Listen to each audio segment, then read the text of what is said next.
Welcome to the Grassfinder channel, where this time we are back for another episode of Great Paw. We're missing Sean. Sean's like he's really tired from last night, and also he's got stuff to do. Today's 4th of July. Whoever celebrates it, I don't. Anyways, I don't have very many announcements, except that after this session, we are going to work on a secret project that may or may not become merch for the channel, digital merch. Maybe. We can't do physical merch because that's too fucking expensive, but we can try something digital.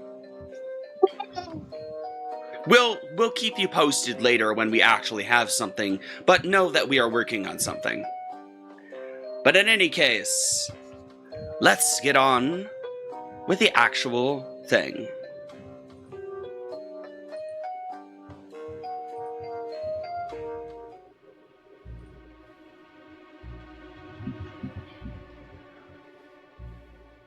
Deep in the darkest depths of the most harrowing dungeons, you'll find horrors and monstrosities, creatures of darkness and despair, of hate and hunger.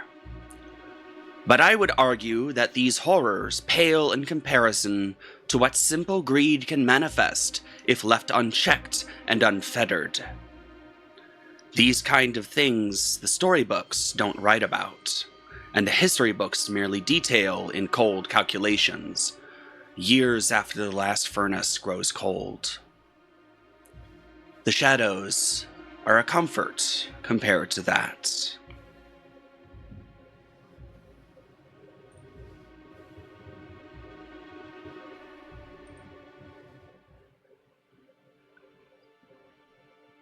Zuni.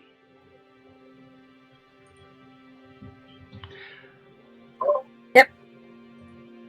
You remember your time as a young scholar amid the treetops of the hidden sanctum of Grandmother Spider. Correct? Yeah. The bustle among the treetops, the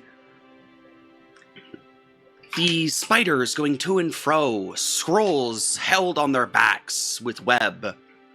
All of them learning about the world and bringing them back to Grandmother Spider to understand everything that's going on.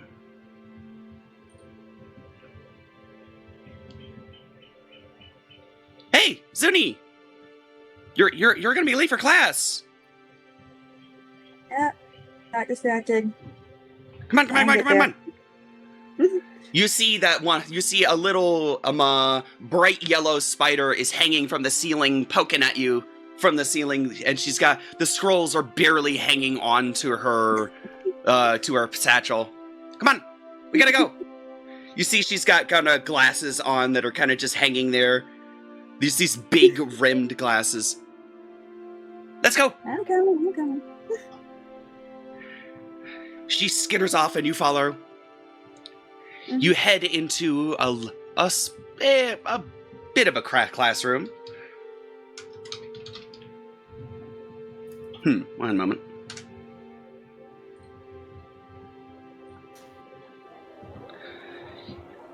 Now, everyone, calm down. Class is about to start soon. You see dozens of students, some on the ceiling, some on the ground. They're supposed to be at their desks, but they're not. One harrowed student, one harrowed teacher at the back, at the front, with a chalkboard made of green webs coated in a green powder that she is tacking with white powder in order to color in a different way. All right, all of you. Why don't they calm down? Oh, Zuni. Goodness. Hi. Oh, and Francesca. Hi.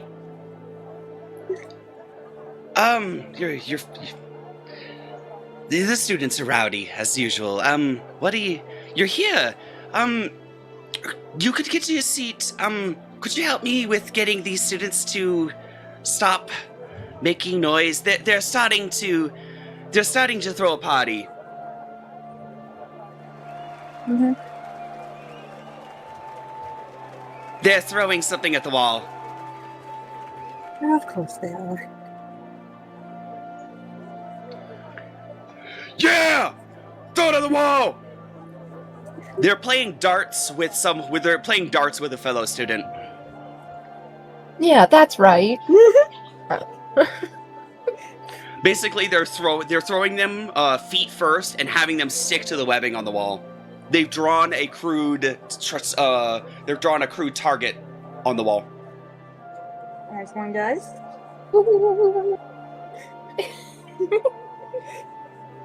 Is there anything you would like to do to get this crowd of scholars who are essentially jocks to stop our movement? Just to settle down and get in their desks.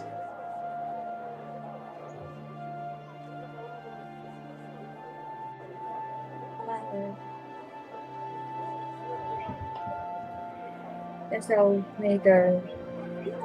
I don't think I'm this damage, but I'll make a loud noise to get their attention, and then pointedly go to your seats. Come on, you can do that later. After class. Come on, in your seat. Take it outside. The crowd stops and turns at you.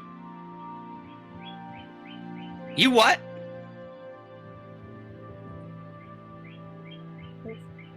Hey, fellas! Zuni's telling us to sit down. Oh no. Okay, Lord.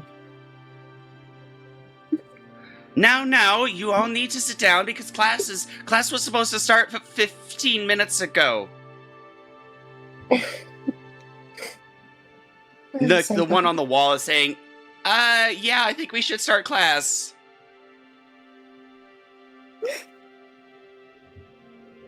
She's there. Come on, take your seat, guys. You can do this later. Preferably with a different student.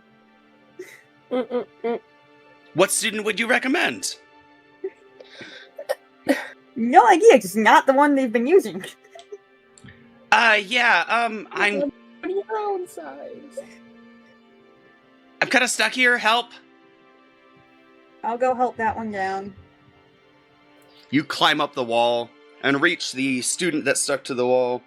His claws are just kind of attached to glue spots on the web, and his scrolls are just not there anymore. He's supposed to have his scrolls there. You can see the scrolls are just on the other side of the floor. They're unraveled, and he's like, thank you, Zuni.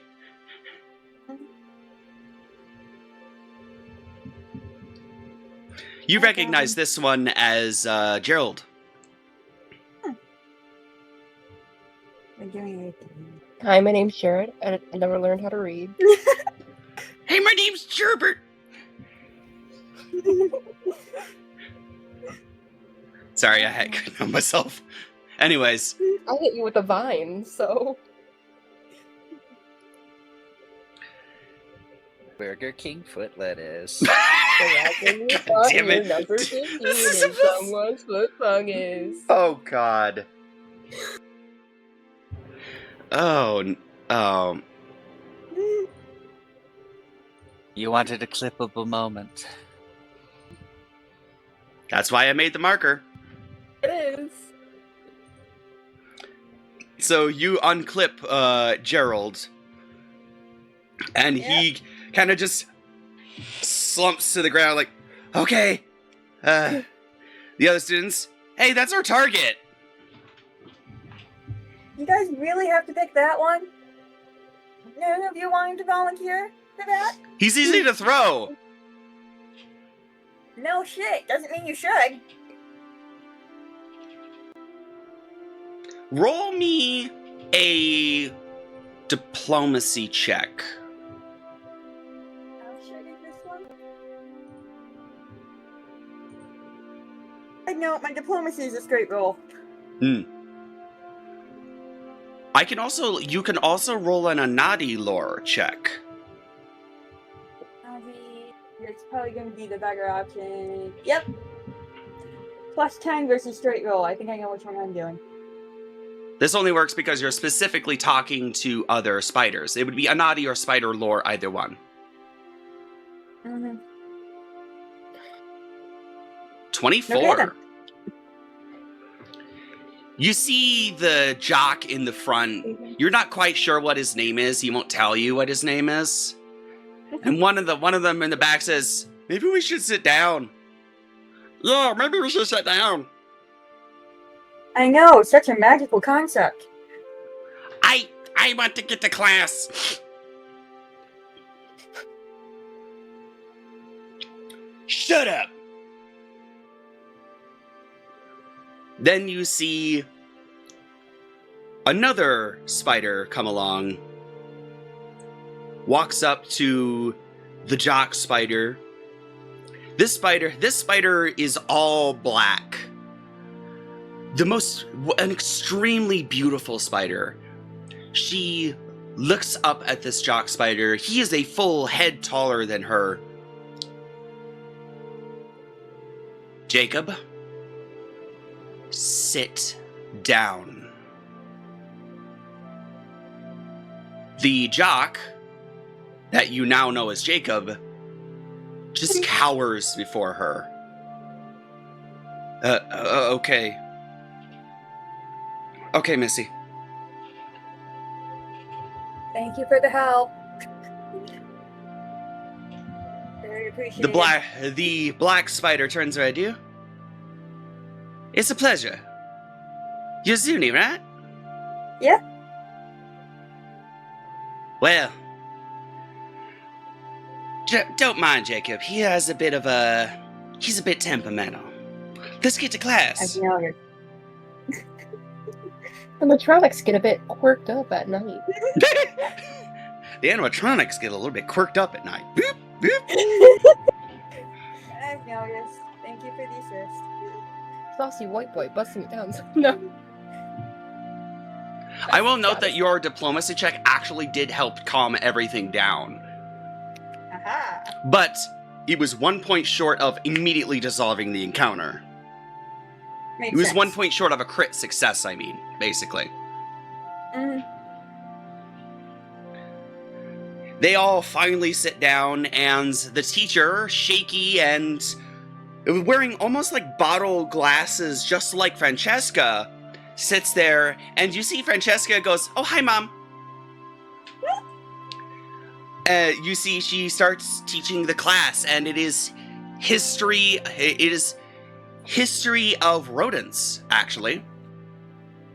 History of rodents and their interaction with humans, and she starts talking about how the insect rodent war, and how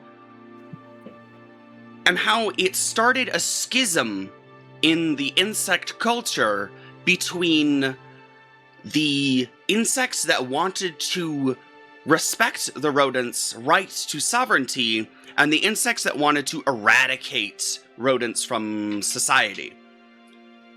Because insects see rodents as prey. And likewise, those same insects see that rodents see insects as prey. They are mutually predatory to each other. But this side of the insect schism, the side that the grandmother spider is on, sees rodents as potential allies against a greater threat, two greater threats, in fact. Humans and titans. Both of which you know from your prior studies. I'm paying attention and taking amazing notes that no one can read. The class takes about an hour and 15 minutes. And it finally wraps up, and she says, "All right, we're done. The there's a meeting happening with the Queen of not the Queen, with the Grandmother Spider, but you all are not required to attend. Class is adjourned. Bye.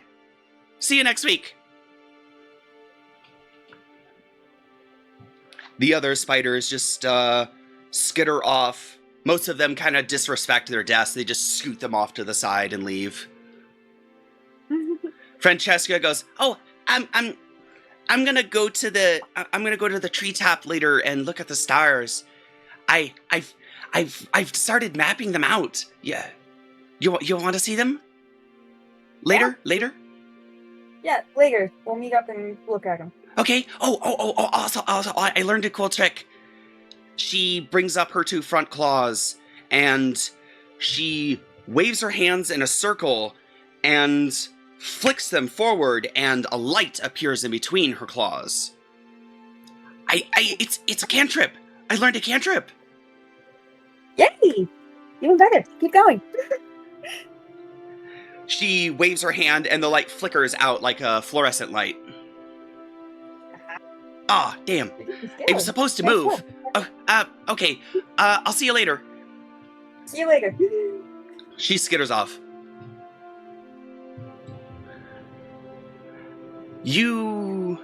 Where do you head from here? I guess, over to the library to, collate all the information I got from the past week before going over to the meeting. All right. You head to the library. You see the halls. The shelves don't go straight up and down. This is not the way the architecture of the spiders work. The shelves are tubes. It's like tunnels, and the books are along the lengths of these tunnels, held in with mild adhesive. You stick the books in, and they gently hang on. You can climb up, grab a book, retrieve it, and put it back. And it's meticulously arranged so that every spider who's a scholar here knows where every book goes and knows where it should go back to. You see a tall, long-legged spider look down at you, but they're not looking down with scoff or disdain. Oh, hello. You're here to do more studies, Zuni? You know this to be Zuna, your mother. Back to studies. It's lovely that my daughter comes to the library every day.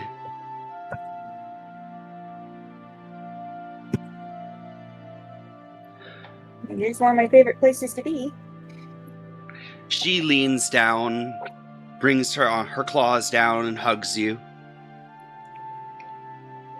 What did you learn about in class today, daughter? History of rodents and the insect schism. Oh, the schism. Right, I remember when I was taught that. It's an interesting subject, full of controversy, full of lies. Mm-hmm. You'll find a different story when the rodents tell that. And a different story when you ask a different rodent. It's very interesting. Mm-hmm.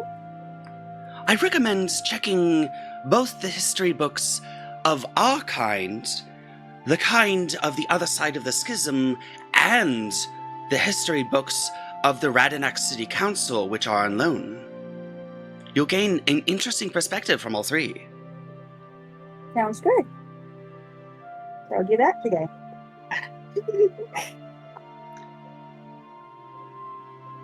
Go on.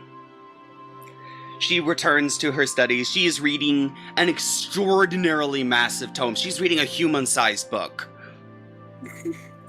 It's only her light reading. It's only her light reading, yes.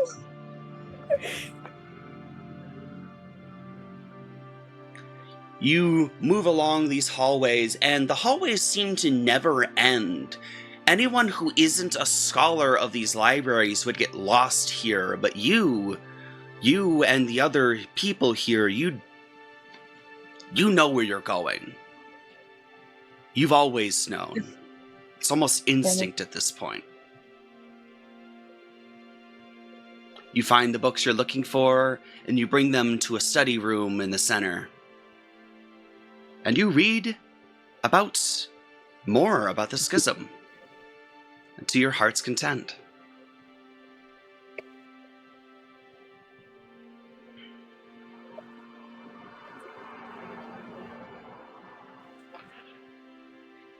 Then you hear something piercing the quiet of the library. Someone yelling too loud for the sanctum of this place. It's disconcerting.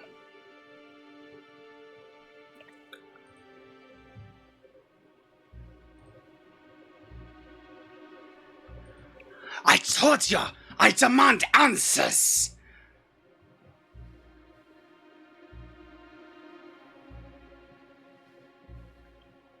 See that? Should go check that out. You head out, and it's not coming from anywhere within the library.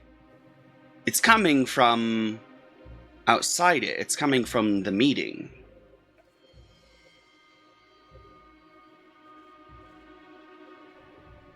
Okay. I'll go check it out. You approach the meeting, and you see Grandmother Spider looking down upon a giant leopard moth, looking up at her. The moth is wearing a gas mask, and he looks young and reckless and angry. I told you we do not have any information for what you seek, Mr. Numbergan. What you ask for is beyond the realm of nature. And yet you sit there, living for hundreds of seasons, living beyond the breadth of your species. And you claim to not have access to immortality. You lie to me.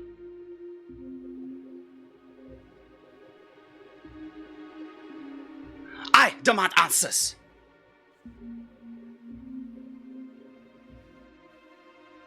You give me your secret to a long life.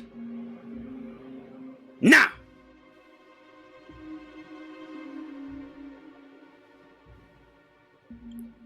If you are going to get aggressive, Numbergan, we will escort you away from the premises. And what then, huh? You're going to take me away in chains, you're going to kill me, and start another insect-rodent war, or maybe an insect-insect war, huh?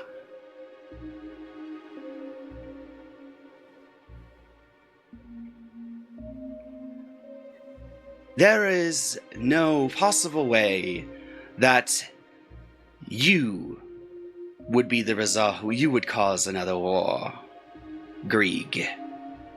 Oh, we're on first name basis, huh?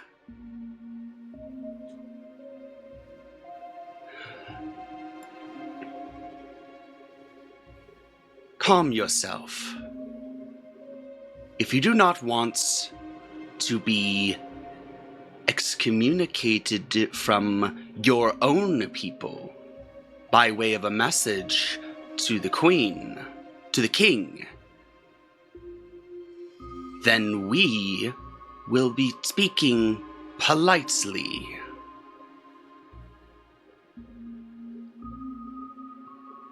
The moth looks up at the grandmother spider, and his eye twitches. Fine. I suppose we can come to an arrangement. Maybe a deal. I can provide you technologies. Power beyond measure. Dominion. What dominion what dominion could we ever want? We are guardians of a sanctum. And yes, and yet your sanctum is ever shrinking. Ever being encroached upon by humans and even rodents. Do you necessarily want your sanctum to be gone in your living memory? I could prevent that. I could give you the tools, the machines, to prevent that. If you but give me a way to live longer.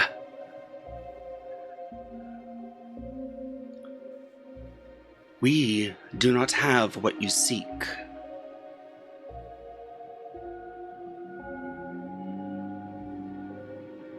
Ha!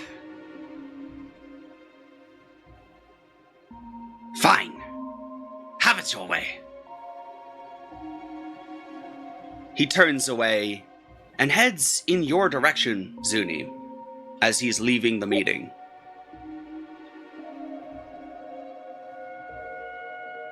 I'm gonna duck into a little alcove, because I feel like I should not have heard that. Roll me a stealth check.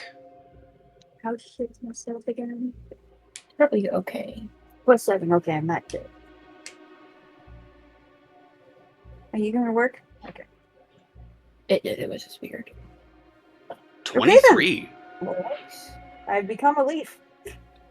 He walks by, stops for a minute. What is that suspicious looking leaf? I'm not here, I'm a leaf. He seems to, for a second, look in your direction, but then looks away.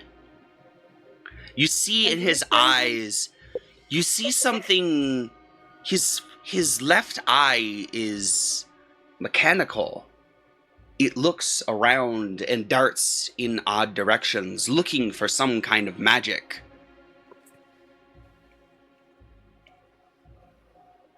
No, I'm just a weird leaf. Rogo! Zala! Follow me! Oh, by the way, boss. Yes, let's go. You see two small caterpillars following behind Grieg.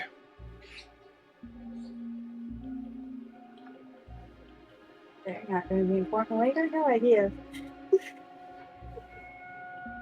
They climb aboard a little container that Grieg picks up with his hind claws. You have not seen the last of me, grandmother spider. And he flies off in a hurry. Your stealth check was very high, and it escaped Grieg. But you feel a very large claw gently tap on your shoulder. Hi. How much of that did you see? It's Grandmother Spider. Enough that I do not want to tell anyone else. Good. He is problematic. Could tell, and I really don't want to cause problems, so I'm gonna pointedly not tell anyone. Yes. If you ever meet him again, Just casually. he's also dangerous. If you ever meet him again, run. Sounds like a good plan. Thank you for the advice. And that is where we'll end this session. Well, not this session, but this thing. We'll start this session. Fuck. Segment. English. It's all Session's over. Bye. This did not Okay. say It's over. It's over. Anyways, let's start with the actual session.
Greetings, little creatures, to our adventures, where we ask the question, can a mouse kill a god? When we last left the party, they had vanquished the crows that had been following them, rending them wing from feather, save for one, who Vio intimidated into sending a message of warning back to their leader. They were then approached by a news reporter who introduced themselves to be Casey Kasem, who asked them to give a statement as heroes of the town. The party refused and destroyed Casey's notepad. He then told Scarlet that her father was looking for her before the party left for 4th District. However, as they turned back, they spotted Casey's sidekick stepping out from hiding with another notepad. Then Constance realized that the reporter's true name was Casey Jones, the showrunner of the infamous Seed Wars, a propaganda tabloid. Knowing their story would get told by propagandists that was sympathetic to the Radanek Shipping Company, but luckily knowing their identities were kept secret save for Scarlet's, they continued on, arriving at the little town of Letdown, where they encountered Bruna Mugg, who gave them all a fortifying brew and offered for Scarlet's family to escape 4th District if she wanted. Also a bit of sapphic discourse. With bolstered health and resistance to the toxic smog of 4th District, the party ventured in, finding winding, cramped pathways of laborers and mismatched buildings, a labyrinth that would otherwise have them all lost, if not for Scarlet knowing her way around. They arrived at the doorstep of Scarlet's home, leaving her to enter alone. And inside she found her mother, still at death's door as she had been for many seasons now. After a tender moment, the faint blue glow of the mysterious flower alighted in her backpack, catching her attention. But before she could process what happened, a footstep is heard behind her.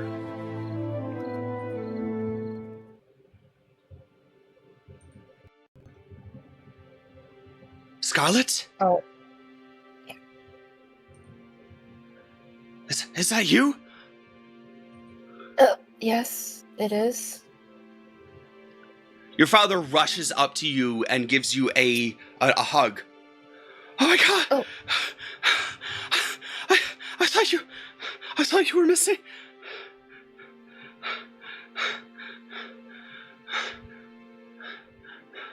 Honey, she's home. He buries his face in your hair, in your side, and just... I thought you were gone forever. I thought you would come home to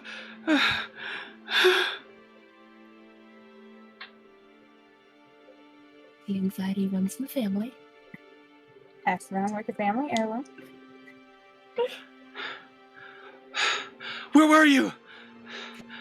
I met a gaggle of people in quotes. I kind of, there was a whole mob thing out there, and I couldn't exactly get to you because of the mob, and then things happened, and yeah. A mob? What?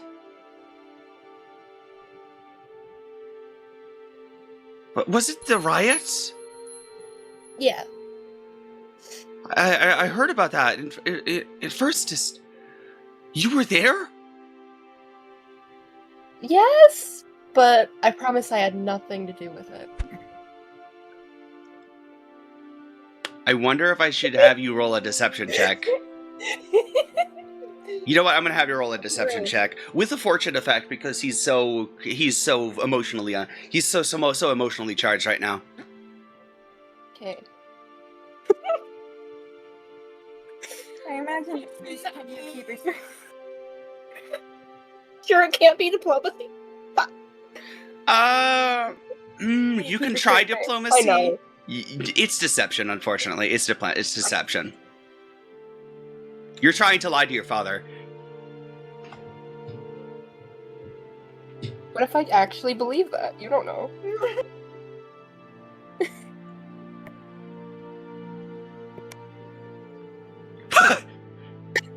Okay then. And that's what Okay. He just buys it. Okay. Wow, okay. 21. He buys it because that makes it a step higher. Yep. Oh, see. I'm so glad you're safe. Thank you. You said you didn't hide the flower, correct? No. What's this? It's... I'm actually not quite sure what it does, but it glowed as soon as I got, like, closer to my mom. I think that's what... I don't know.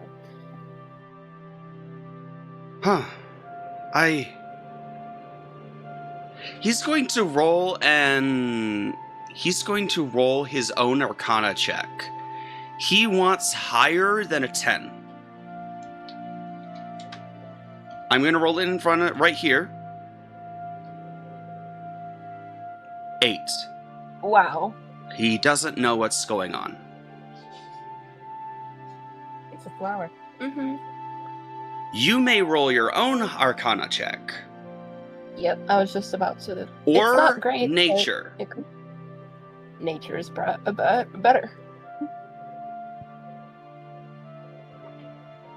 So nature...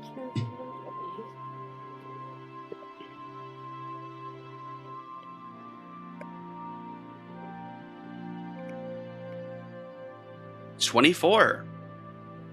I don't know why I did that. But Try bringing the flower closer to your mother. okay. I present it like... Your thing. The closer you bring it to her, specifically the closer you bring it to her heart, the brighter it glows. Interesting. It also starts to beat in tandem with her heart. I'm just gonna set it atop her, like, heart, or, you know, on her chest. What is that? Wait. Antidote. We need to talk to Antidote. Yes. Grandma Antidote. It's from the apothecary. You know her. Yeah. Okay. We'll do. Let's stand up. He stands up and just his body aches. He just collapses down.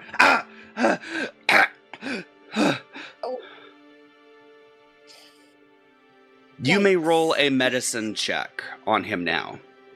Yeah.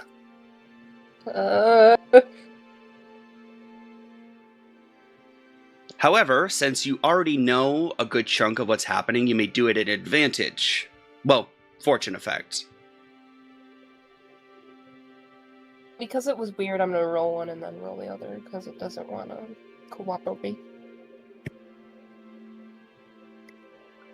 Well, actually, you can roll 1d20 and 1d20 plus 1 ADV, and that will roll your advantage thing. Mm. That's the thing you do. And then DIS will do disadvantage.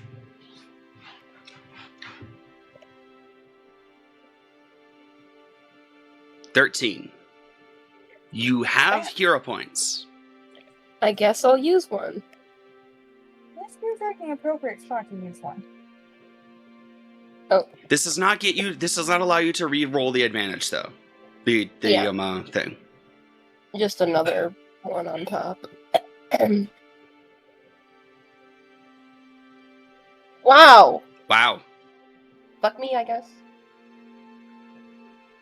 You guys have words. You know He wasn't something. meant to live anyway. You already know from your prior experience that he's dealing with something wrong with him, but you don't know how bad it is. You know it's bad. You don't know just how bad it is. You can't tell. So basically, right now, you know that there is a countdown on him. You don't know what that countdown is. I see, like, mentally, I see the time of days just dwindle. Oh, actually, mentally, roll me an occultism check. Okay. Because of you being an I'm animist. better at occultism than Arcana. Great. Specifically because of you being an animist, by the way. Yeah.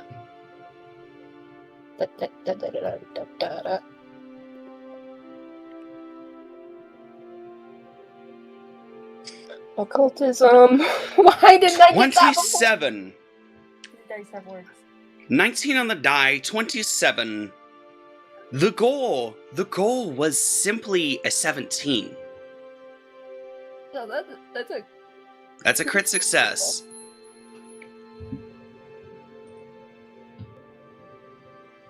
Which is funny, because only a 19 or not 20 would have. You look at him. There's nothing wrong with his aura, but then your eye catches something in the corner of the room. You see a face. You see a hooded figure. Skeletal. It stares at him, patient and waiting. You see I blink death. a couple times, make sure it's still there.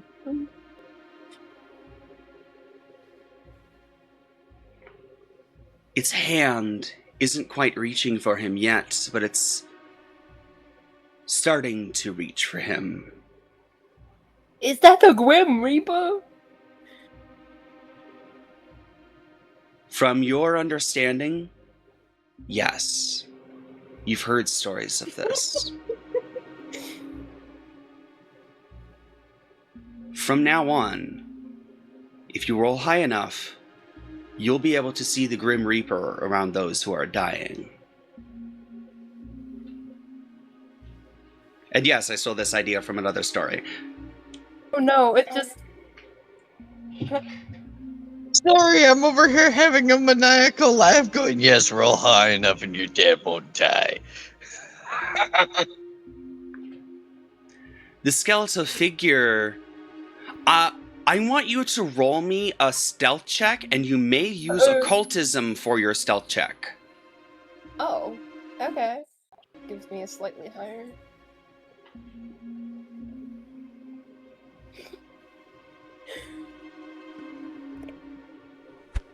Who says I want to beat the Reaper of the Lake? Is that mine?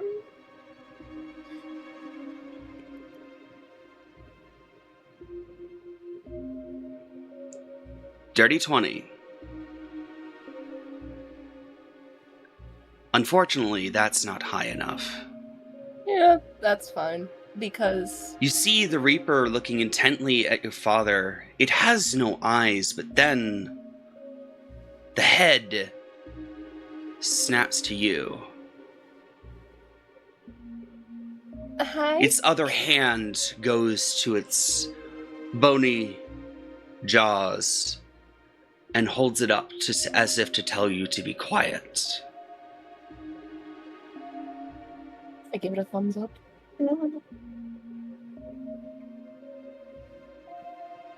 Your vision ends.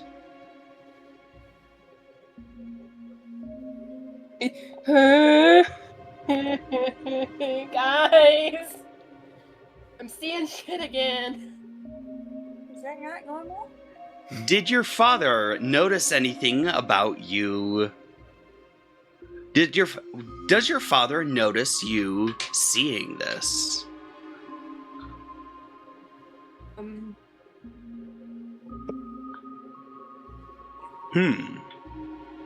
You can roll a deception check if you want to act like you didn't see this. Sure.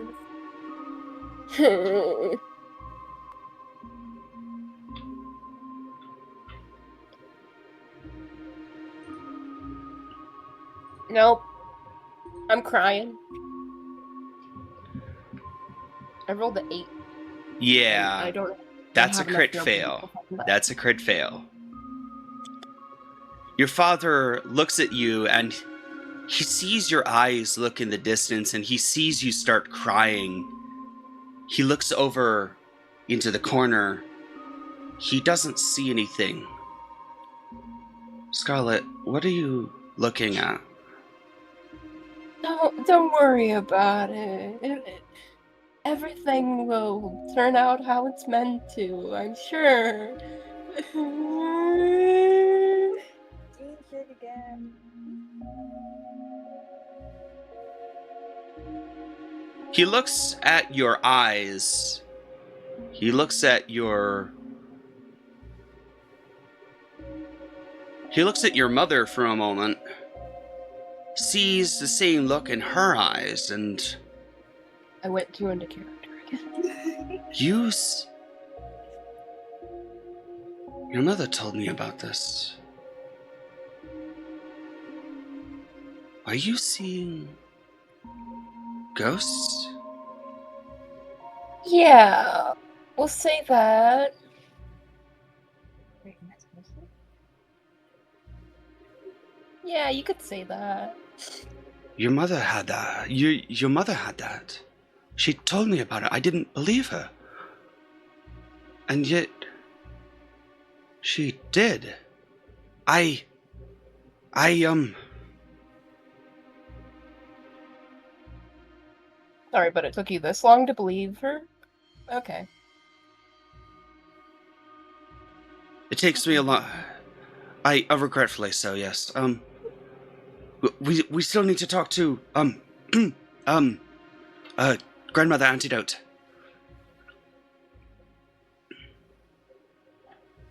Yes. Let's go. You, let's let's get some,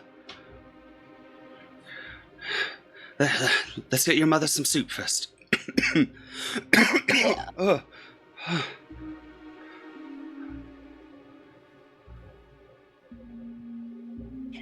It's getting worse.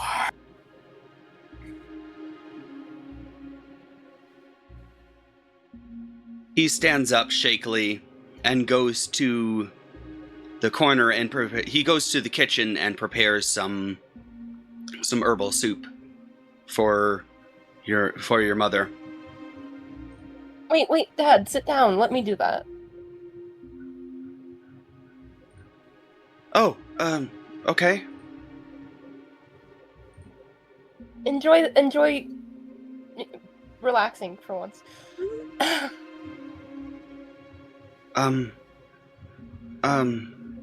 Okay.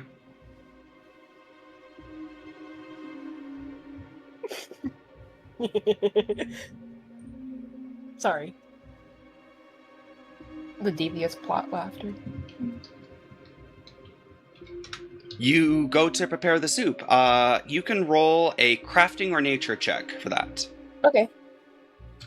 Pretty sure they're the same. Yep.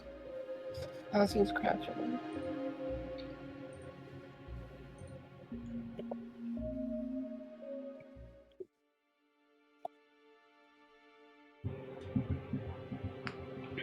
And while you do that, I'm fixing that one track.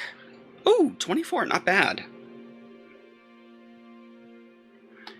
You can still fix the thing. You've done this before. You've made this brew for your mother. This is... You prepare it. It's very light, filled with the herbs meant to calm her, make her body not be racked with pain. Good soup. Good soup. You bring it to her. It's warm, but not hot. It's just good enough for her. And you slowly feed her. She wakes up, not as talkative as before. As you feed her, she reaches out her other paw and strokes your cheek. It's alright, Mom.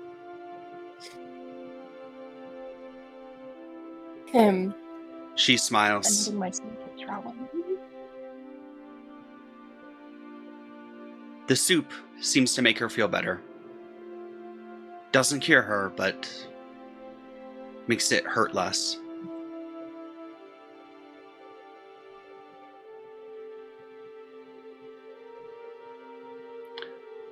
About 30 minutes later, the soup is all gone. She has it. You've given it all to her.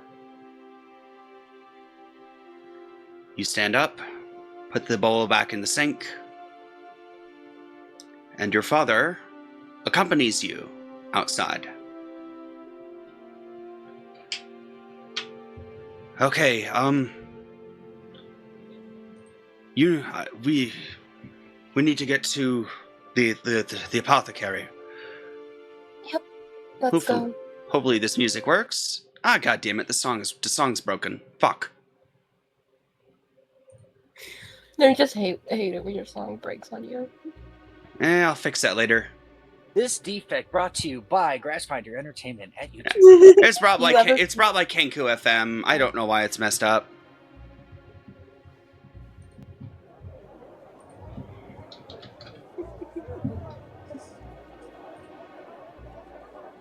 I have to laugh the trauma away.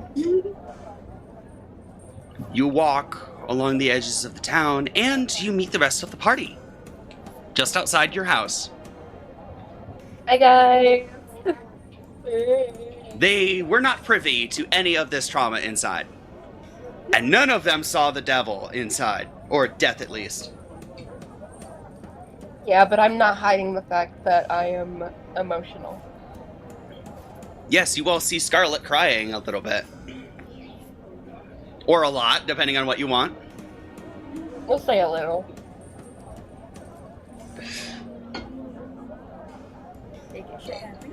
Mm-hmm. You all can move straight to the apothecary, or... Yeah, I'll tell you later. You all can move straight to the apothecary now, or you can dally about for a bit if you want. The longer it takes, the more chance I have of not. Yeah. Let's go! Okay. You head through the streets. The laborers are all busy working. You recognize the din and uncomfortable sweat of this place.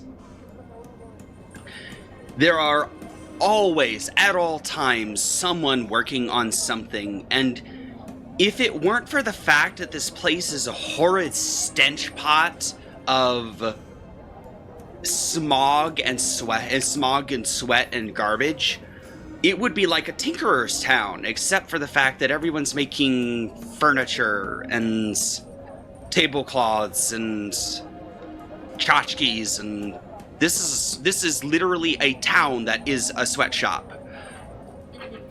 Before we actually, head out of the area, can I check for my one friend and see if, he had anyone? Oh, yes. Oh, yes. One moment. Before I forget. Since I have a literal novel's amount of lore, let me bring up her name.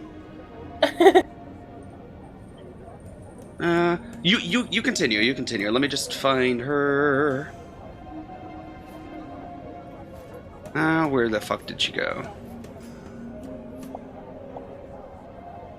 I didn't write it. I didn't write their name on your character sheet. Fuck. I don't know where to go. I don't know where the name is. Correct here. And for more fuck-ups like these, you can find us at Crashfinder Entertainment on YouTube. Yeah, shit happens. Shit happens. Look, I'm just taking every opportunity when we have downtime to promote. That is what I'm doing. Yeah, it's shameless plug. I know. Shameless plug. If we don't do it, no one is. Mm-hmm. And as always, remember, Crashfinder Entertainment at YouTube. As always. We'll be here all week. That's all the social networking and reposting I've been doing to help me much, huh?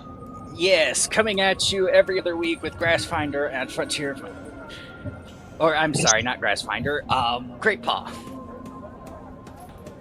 Face palm. I was Face about paw. to jokingly say, we're trapped here until we make revenue. Oh, found him. We are trapped here until we make revenue. All right, so you're looking for Zernus, the grasshopper. Yeah. Now you've actually put this in your damn character sheet, so I remember next time. Yeah, that's probably a good idea. Grassfinder on YouTube. Yes. All right. Oh, let's. Dude. You should just have that pre-recorded. You find Zernus currently in her home right now. She's not in a shift. Thank God. She is currently outside trying to get a little bit of air. There are incense burning outside her house, and she's eating some bread. Like, it's crusty, dry, stale, but it is some bread for once.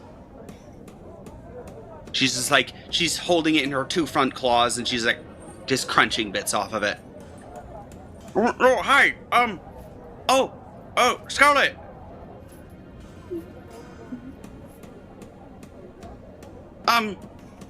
That's a lot of people. Are these your friends? Bread. Yes. Sorry, I see the meme, I respond. Yeah. Hi. She swallows. Hi. What did you need? Well, I had mentioned before that I could get you and like 2 other people out of here. Let me know. Right, Mom, Pa. Yeah. Oh, right, one second. She, takes the chunk of one of the bread, the opposite end of the bread, crack! You want a piece of bread? Sure. She hands you a piece of bread. Thank you. It's stale. It's like the hardest bread you've ever had. This is lovely. I store it in my pocket and, like, so I can make something out of it later. Probably some croutons. Thanks, an avocado. She looks around left and right. You don't see anybody. You don't see any of them, do you? I would like the party to roll a perception check real quick. Okay. And I will roll a luck check behind the board. I have a question. Am I still with the party? Or has some form of glamour fallen upon me and I am not currently of sane mind? Oh shit. You can roll a luck check. I got a 30. So just to define, if I roll high, I fail? Or what? If you roll low, you fail. If you roll low, you're not with the party. Well, that's not exactly what I intend. My request is for the voices to take over. Okay. 8. The 8. voices. Okay, so since you wanted high and you weren't with the party, you rolled low. However, okay, so you got a 30. You rolled an 8.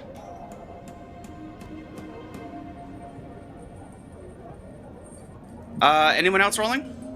Oh, y'all rolled. Never mind. I saw it up there.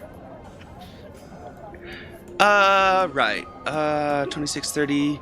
All right. So Zuni and Scarlet, and Shade, you all hear someone you hear someone around the corner. You hear a whip crack and someone yelp in pain. You're not moving fast enough! Your quota isn't reached! Let's get the fuck out of here. I think we should help that person. Well, you're my patent police method here. You see Zernus look over to the left and shrink back. Oh, it's a supervisor! Then how about we get the fuck out of here? Time to fuck off. I'm sorry, Scarlet. We'll talk later. She closes the door, gets back inside. Okay.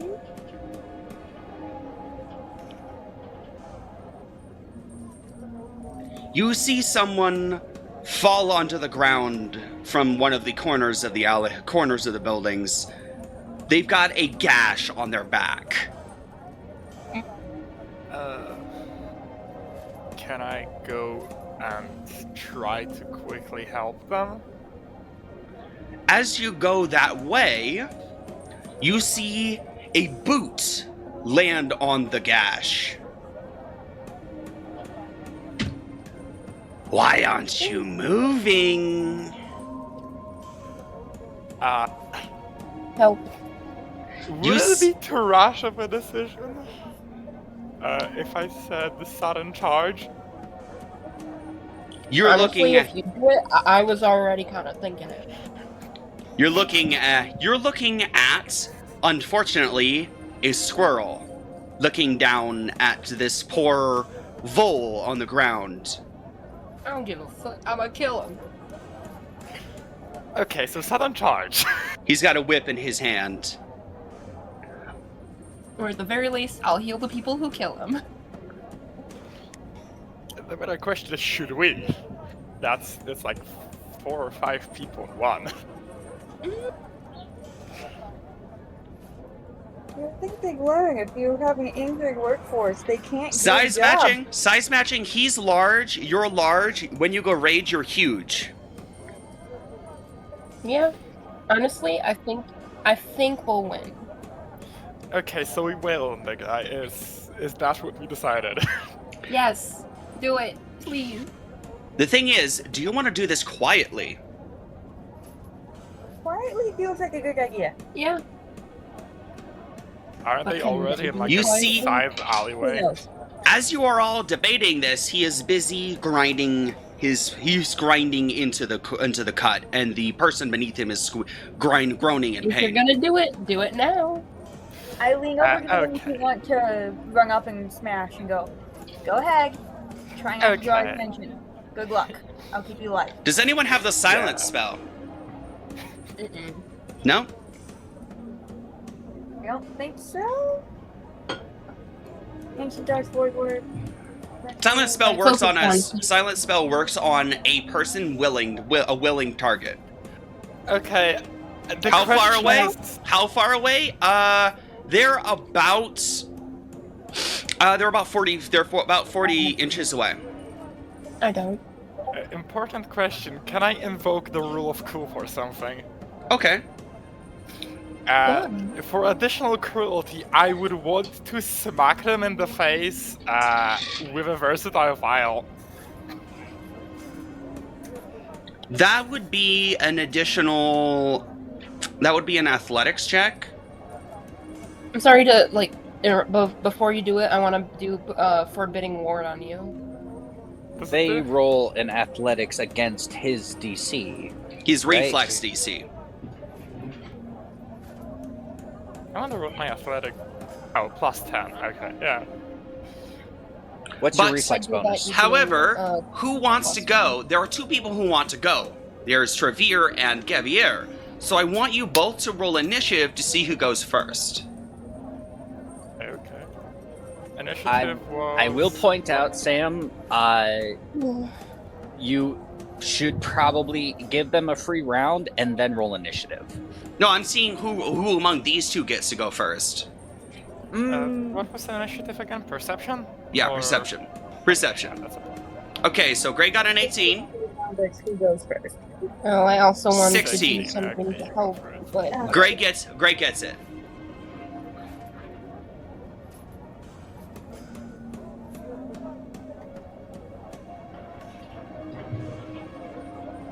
So Gray. Yes. Well, practicality speaking, let the bigger guy tackle him. So since you rolled initiative, rage. Oh god, due to the fact that I have Titan, Well, wrestler. actually, I will actually mention, do you want to rage in these cramped hallways? See, that's why I mentioned you should give them free action so you didn't have rage during the first attack, because that only activates during a actual combat initiative. I also wanted to do something to help, but I guess I can't be here or something. We do both have quick tempered. I don't think we actually have the choice. Actually, no. I will But say you have the choice. Your first action would have been a free action, and then initiative would have been rolled, and you could have would have activated rage then. I will say you get the chance, you get the option to rage here. Well, in this case, it's not exactly necessary given this plan. Between the Titan wrestler and I match his size, I can easily ragdoll him. Okay. So I'm gonna straight check him. All right then. Like, we're talking full-blown NFL, check the shit out of this guy. All right then. Roll. You're using sudden charge. Roll to hit. Okay. Hold on, let me double check any modifier for unarms here, because I actually have that.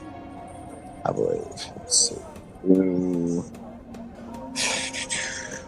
Oh, Jesus. So I have a question. If Yeah? they rolled initiative and declined 2 rage, that means that they would have to spend an action during combat in order to rage, correct? This was a fake. they've declined This it? was a pseudo initiative. This was determined It who was of these two goes Hmm. first. It was just a roll-off between me and the other barb. This is to determine I who don't of like these two playing- barbs goes first. No, I don't like playing fast and loose between that initiative bonus and not. I'm sorry.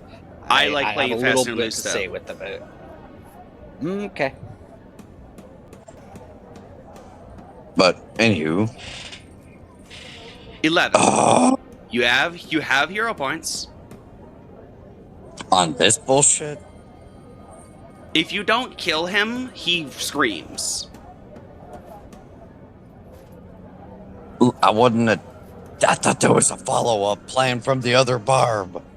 Wait, I have a follow-up plan. I can suggest doing something else, but this would be extremely cruel. Okay. If you're gonna have Gavier do something. Yes, I've been trying to get He was gonna scream, right? through the chat log about getting some teamwork in. I've got the size. Okay. So you scoot past him and he just goes. Scavier, your turn. You go up. Okay, this is a very important question.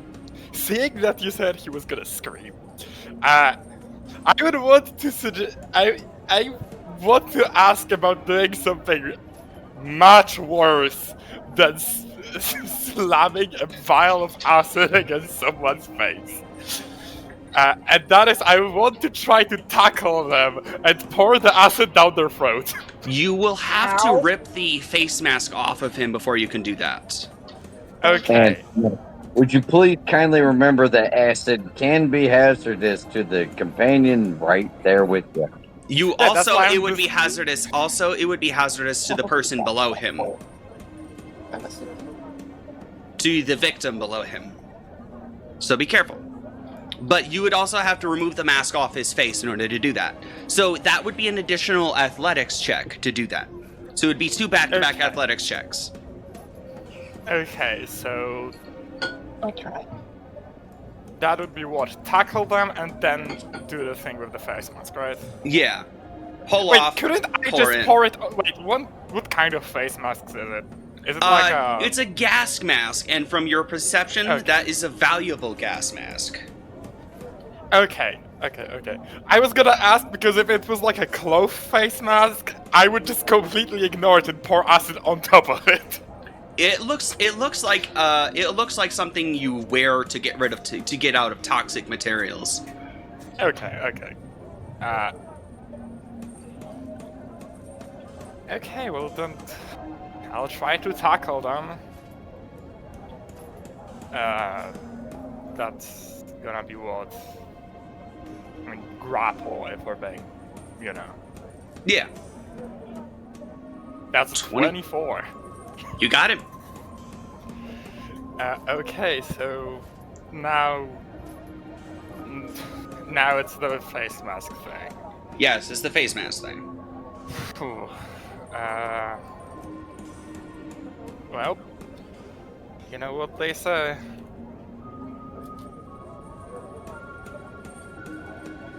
$27. 27. It's off. However, Well, then, you used one move to get to him. You used one move to get the mask off. Yeah, true. To mask off of him. You're out of moves. yeah, true. You have more party members, though. Anyone else want to join into this clusterfuck? Sure. Wait a second, wouldn't Travir have one more? Oh yeah, Travir, you have another action, don't you? You use 2 actions to do the attack.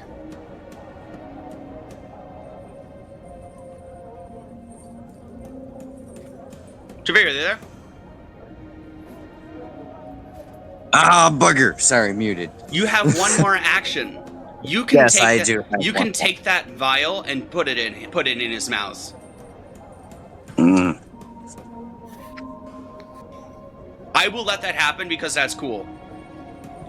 Fair. We'll roll with that. It would be an athletics Yeah. check. If you do Okay. that, I can try something else to make it. Come on, load up. You said what? Athletics check. Oh, cool. Sorry.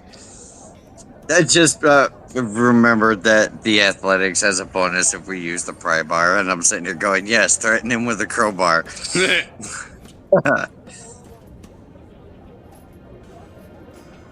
Still a +8. God damn, what? You have hero Yes. points, and you definitely want to use one right now. Yeah, we He's just used like rolling. one on the start of the session too, didn't we? Yeah, you each get one at the start of the session. I'm aware. Which I means, just- yeah, 16. Trying 16 Them. is enough. 16 is enough. Okay, I'm gonna remove one of them from my inventory. So, you fatality this guy. I guess he got in a fight with Reptile. Yes. You grab him. Normally, the acid would just burn someone, but you're pouring it onto the soft tissue of the mouth. That usually causes troubles. Did I also remind that because I'm level 4, those versatile vials are moderate. That's even if it wouldn't kill it, that's 2d6 plus 2 acid damage. Some of it's persistent acid damage as well. Yeah. And because it's inside I of think him, the I will two- say it's guaranteed persistent acid damage. Oh, he ain't. Okay, no. He tries to scream and makes this hideous gurgle. And shakes, twitches, and collapses. The other workers don't respond. Is the one that got injured due to the whip nearby? They're on the ground beneath you. beneath these two. I'm gonna go over and use my amazing stick. It's very pretty. Good. Are you gonna heal him? Yeah. You I heal would- him. I What? assume it would be up to max. We've never discussed it. We've never discussed. Wrong word. God damn it. We've never discussed what your healing looks like. Like, how does the magic? What does the magic do? Okay, first thought was glowing webs, but that doesn't seem right.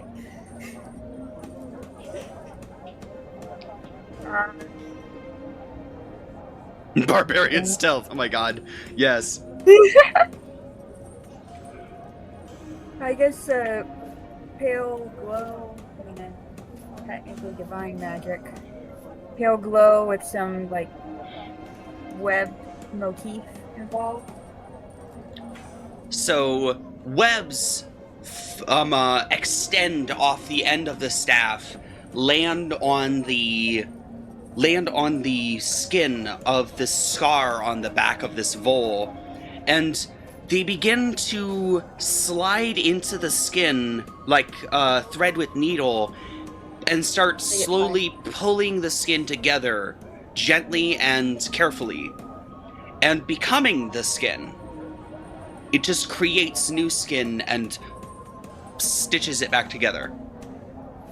There you go. 5 health. I assume 5 points heals them back. If not, I can help. Mm-hmm. They're unconscious right now, but breathing. They live! That's the important bit. Might be more I can give to them, so. I was using the stick primarily to conserve spells. Mm-hmm. But also, like, I have not done anything. Mm-hmm. What did you do? Albert Wedwood looks down. You killed the supervisor. Oh no. They're gonna come after What's us. to do? You want to deal with the body? They're gonna come. They're gonna find us.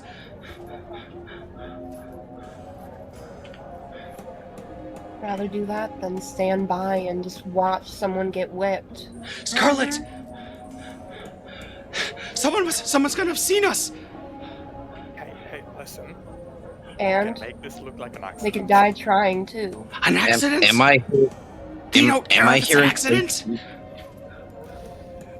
Yeah, it was definitely an accident. Am I hearing lay siege? Siege? What are you talking about? The Okay, supervisors are everywhere. We're in a Okay. target environment. We have. After everything, I'm just like a don't give a fuck energy. You know, if this place revolts or has a strike, I feel like the local government might have a few words. And That's a very maybe important question. Strike! you There are no right, strikes here. conditions could improve. There are no strikes here. Not right now, but what if you had assistance? There were never strikes here. You know that. We are supposed to know that. But what if you had outside help that made sure that you weren't risking? He points to a sign. Okay. He points to a Or sign also, on the what if wall. I'm tired of watching people get beat in Shh, my you're own. not supposed to talk about that. I don't care. You guys are literally dying. I give Get a a little, grip. I give a little bit less of a fuck of people actively killing others because how dare you guys not work as hard, even though you're clearly working as hard as you physically can. It's the way things are. Doesn't mean you can't change it, especially when you have help. Doesn't mean it should be. Like, come on. I have a question. Are there only supervisors around, or like actual guards? Supervisors are the guards. And they are armed with whips? That one was. Some of them. They just have weapons. Clearly, It's- they never read a book that said if you injure your workers, they can't work as hard.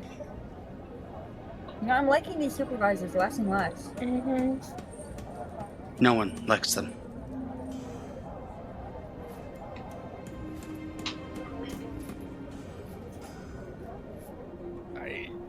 And stop tolerating them. If all of you actually went against them at the same time, Uh-huh. that's what people don't get. There's enough of you workers that if you all rose up at the same fucking time, With help. obviously we'd be around to help, I'm sure. The supervisors wouldn't stand a chance. How would we rise up? Look at us. He points to the laborers on the working on the thing on the road, and you see them. They all look malnourished. Many of them don't have bags under their eyes. They all look like they haven't slept in weeks. None of them look healthy.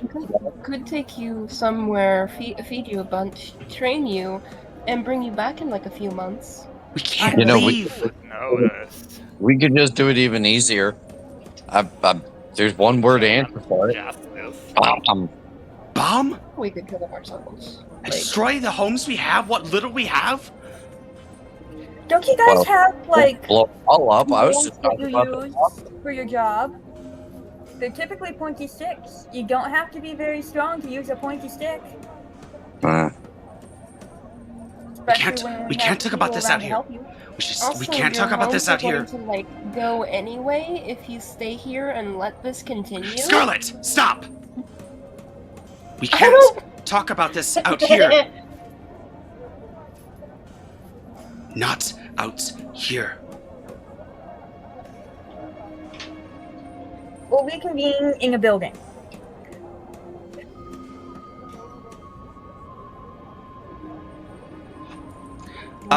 Shade, you can check, but you have to be at the very edge of the bridge to check.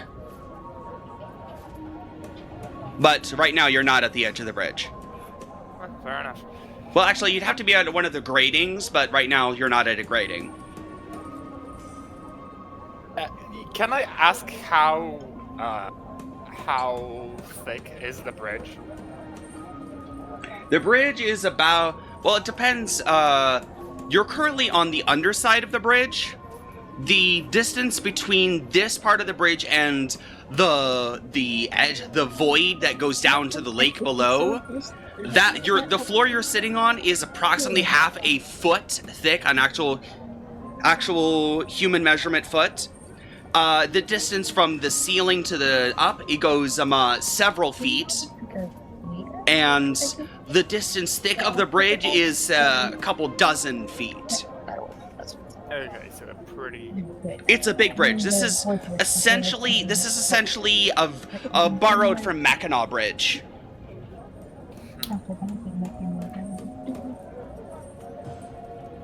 Although it's heavily altered. Okay, that does roughen it up a bit. I was going to suggest if I cannot just feel the whole thing, if there's any pipes that go out, but... What if I pretend to be this? Well, the thing is that this bridge is like 5.5 miles long, so... Damn. It's real. That's actually the real measurement. The water is crystal clear below us. Except for where Nestle is pouring water in, but I digress. Okay. Alright. Wait a second. Could you remind me how far from the bridge that we're standing on right now to the water it is? Like, actually, because... If you look down, I would probably guess you're about 750 feet to the ground. 750 actual human feet to the ground. Okay, is it gonna be weird if I suggest that we should just dump the corpse over to the water and nobody will notice? Make it harder to find. That's for damn sure. That would be a that works, but that would be a society check to find a grate. well, the other Society. Okay, that's something I'm actually good at for once. I have a +9. you're gonna waste perfectly good food. And if Scarlet's helping, you will have a fortune effect on it because Scarlet knows Yeah, this I place. can help. I wouldn't call someone who's got their throat burnt However, out by acid moving perfectly around the good city food. with a dead body will mean you have to roll a group stealth check. So stealth. Unless you find a way to hide the body. Or we could give it to Dufir and it can be dinner. You're gonna like eat the corpse in front of people? No, we'd find a more secluded spot. But, you know. I mean, I'm easy either way. I don't see any reason why not to traumatize these people. They're being spineless anyway. Yes. Also, does We're anyone already pick up traumatized. the mask? Well, I ripped it off. It might That- still be in my Wasn't hand. that? Looking at the mask, it is a rodent-sized toxic air hazmat mask. I do believe a couple of our members could use that. Wearing Yeah. it makes you immune to the air in Fort District. Makes you immune to toxic air. Of course the That's pretty supervisors useful. get this instead And- of the fucking workers. Scarlet knows that every supervisor has one.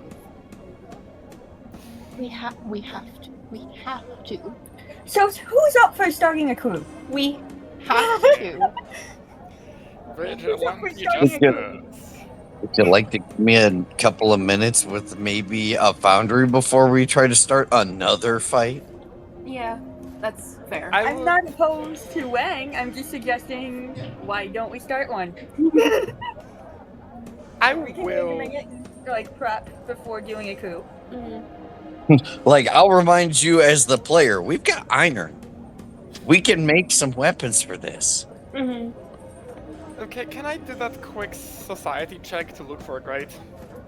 Oh, Yes, Yeah, with y'all can with make as many Scarlet, weapons as with you Scarlet want. I have adding a them fortune ready. effect, and Scarlet, you can also roll to aid, or Scarlet can roll the check herself if she wants. Whoever has the higher society check.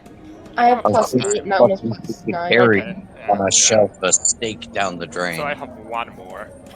Yeah, I'll Okay. do this to help. Goddamn So, veterans. what does the help The do? DC you're looking for is 15. 15. Exact. So Scarlet will give a +1 to your roll, so yours is plus 11. Whoa, no, yours is plus 8, so yours would be what? I don't know what yours 9. is. No, theirs is 8. Mine is plus 9. There's 9, so it'd be 10. Okay. I'll give them And it was with fortune, wait right? for getting their name. Yeah, there we go. Oh, I'll you- give Javier Neg fate, so if you're one short of the check, it to succeed, it'll succeed anyways. Yeah. Okay. That's So wait, it's fortune +1 and an additional reduction in the DC. Yeah. 1 reduction. Well, Okay. Nat Got it. fucking 20. Okay. Holy shit. What? Is the grate directly under the guy or something? You know what?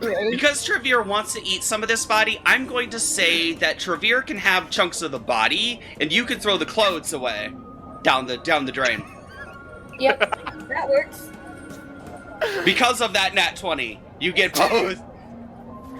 We've rolled multiple nat 20s, by the way. Yeah. You guys have a plan. Nat goddamn 20. Okay. Professional corpse disposal unit. I'm sorry. All right. As you are moving on to the grate, we will move to Constance.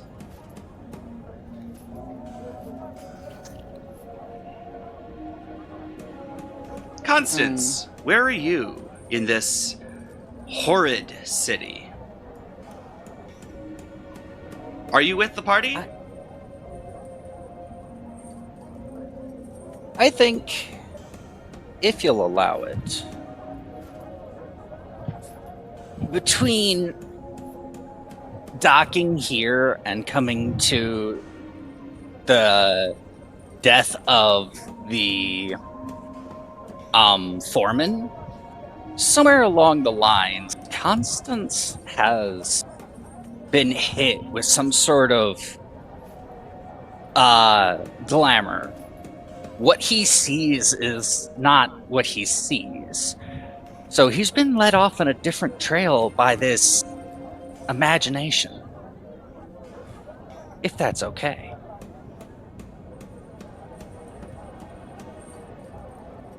Yes.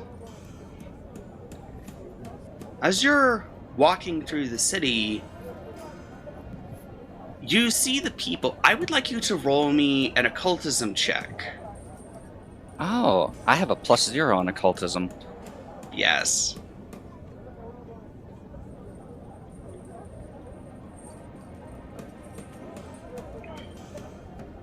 Hang on. Loading. 11. 11. It's not a crit fail. If you had gotten a crit fail, this would have gotten real fucking creepy real fast. You look at the... As you walk along, you see the eyes of all the laborers seem to faintly glow in the dark. As they look fiercely at their work. The hazy gas lamps look like angels in the dark.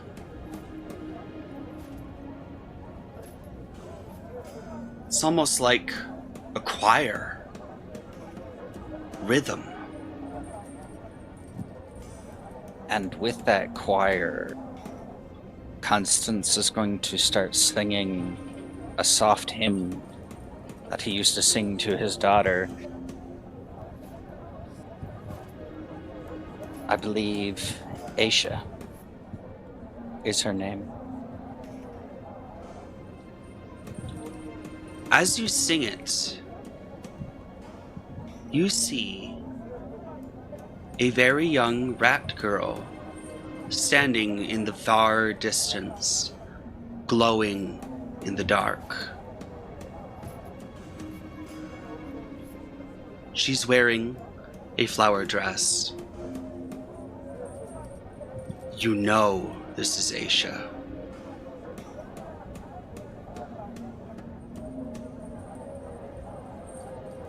She goes off into the corner.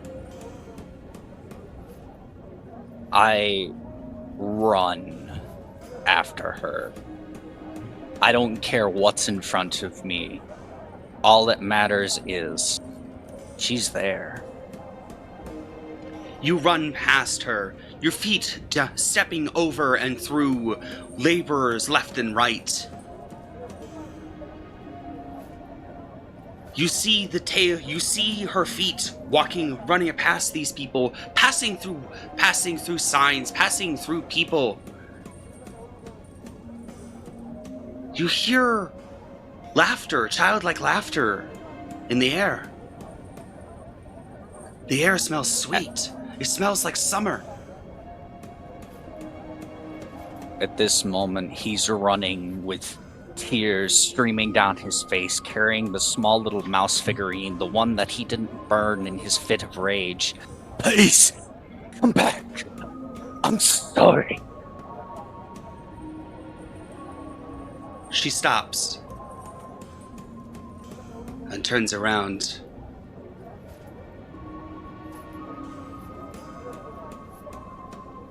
It's me, sweetheart. It's Papa. Aisha, it's me. Papa? Come, let me hold you. She steps closer I into your think arms.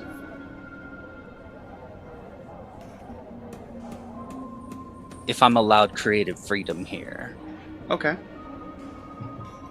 I think he steps forward to embrace her, only to find that the floor has disappeared out from underneath him, and he is starting to fall.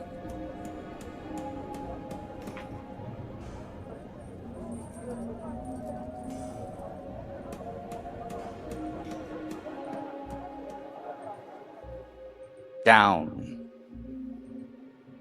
into the darkness, echoing cries of his failure, and smack onto a mountain of copper seeds.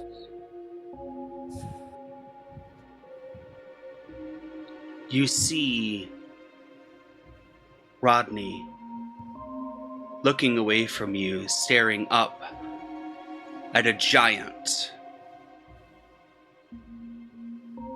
A fire axe in his right hand, covered in blood, and in his left hand, cyanide. I did everything you wanted of me. Why won't you give me what you promised?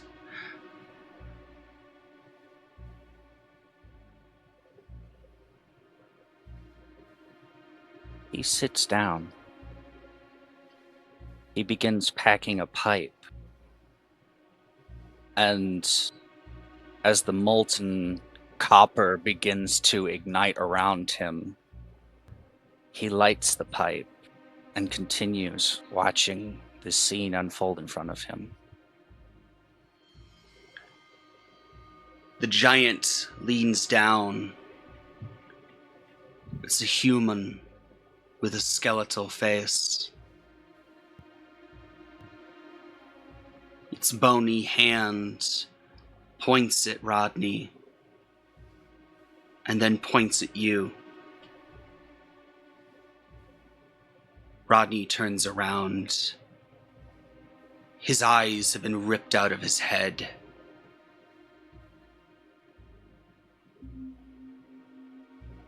His mouth is foaming as if he has rabies. His neck snaps. He lifts the fire axe and charges at you. But just before his blade reaches your head, a shimmer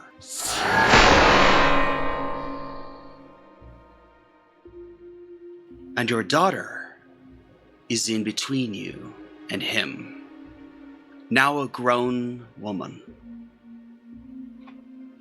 Her hand blocking the blade.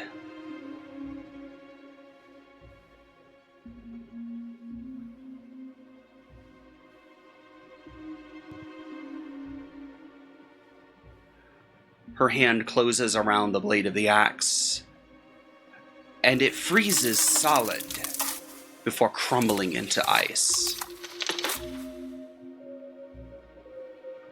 Rodney crumbles too.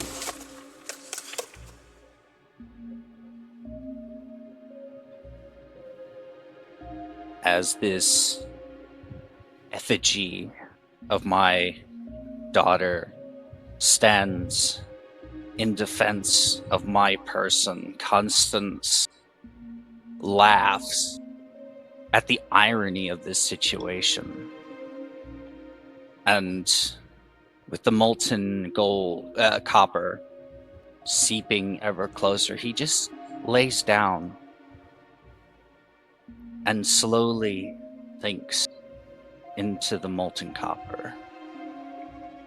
It doesn't hurt.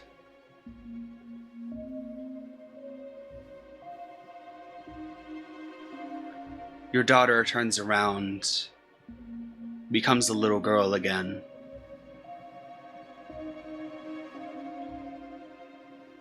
Papa, I'll protect you.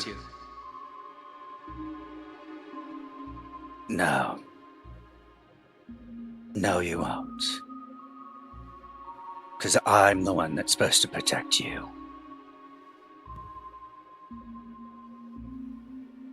I know.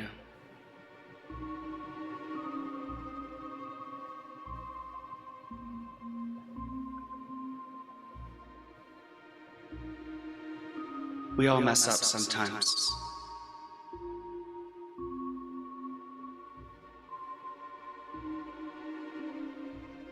This is a little more than a small accident. It wasn't your fault.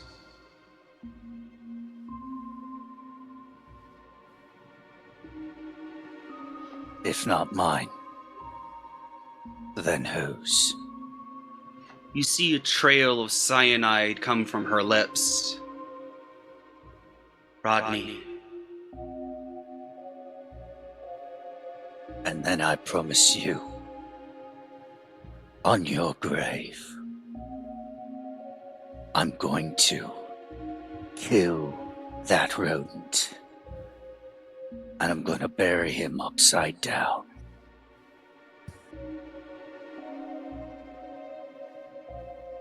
And that will be the end of it.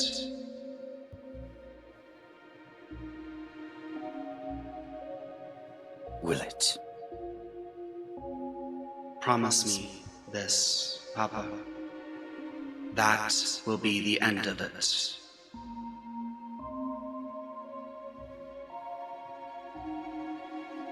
Mama is still alive.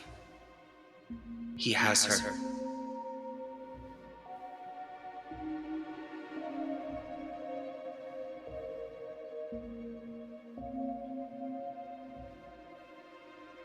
I can't give you what you ask.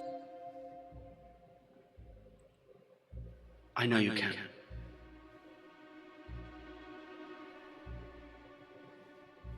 The vengeance consumes me.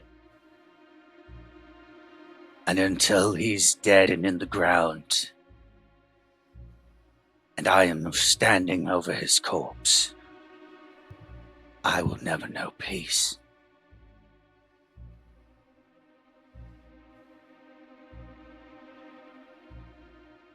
Whatever destruction happens by my hands. No, I never intended for any of this to happen. But, as if a flame to a powder keg, dangerous actions yield dangerous results. And I intend to blow this whole bloody bridge up.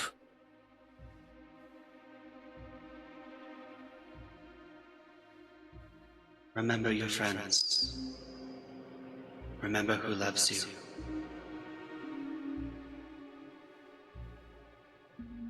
And the forgotten. Those who never breathe, shall never breathe again.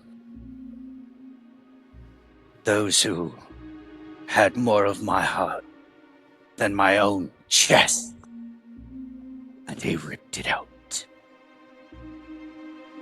These are the actions of a soulless man. Not all of us deserve forgiveness. Certainly not me.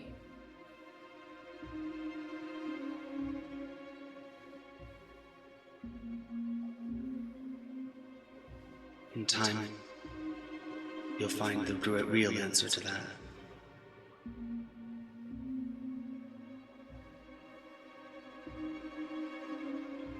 I love you. I love you I too. miss you. I'll be here for you, Papa. He's going to pull the small figurine close to his heart, grab the back of her hand, and place it in her palm. There was more, but something happened. She holds I'm sorry. it and looks at it. Thumbs her finger over its cheek. Hold on to it. If you have this, I can help you.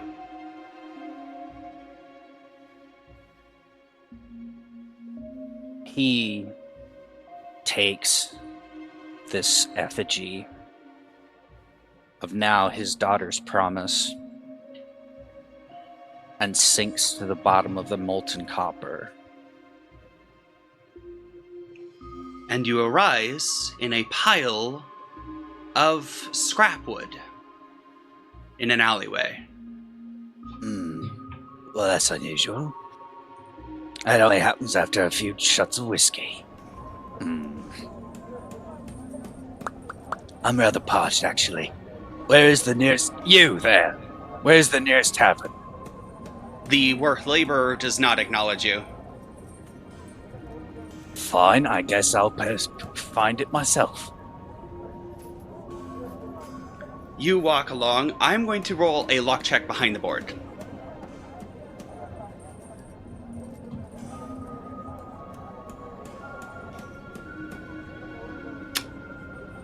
Yeah, y'all are rolling. I keep rolling bad on these ones. Okay. Well, bad for y'all guys. Bad for you guys. As you walk along, you encounter there is someone walking along these streets standing upright. He's wearing a gas mask and wielding a flogging stick. That's right, all of you. Keep working on your quotas and you won't get us lashing, eh? He's a little grasshopper mouse. Just keep moving, huh? Just keep moving. Who are you? And why ain't you working? Well, that's because I'm not from here. I'm actually here to do business. Doing business, huh? Name? Of course. Constance. Constance. I don't know your name. You're not on the visitor list. Constance Holcomb. Constance Holcomb. Logistics officer of the Radinax Shipping Company. Huh? You're not supposed to be here. Where else would I be to acquire material and cheap labor? Well, I suppose. As you suppose right. Be about your day. Let me about mine.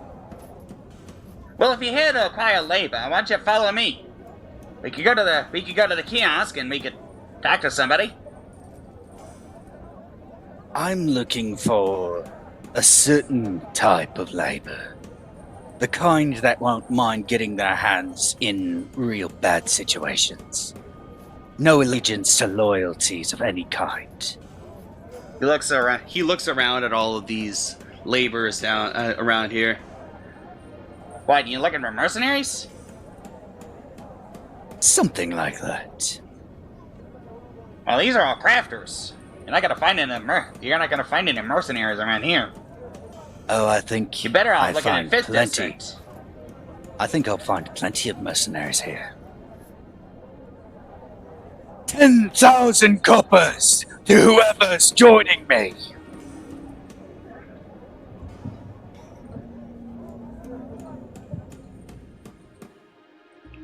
The crowd stops. And they all stare at you. Those glowing eyes looking at you. We have one mission for this kind of loot.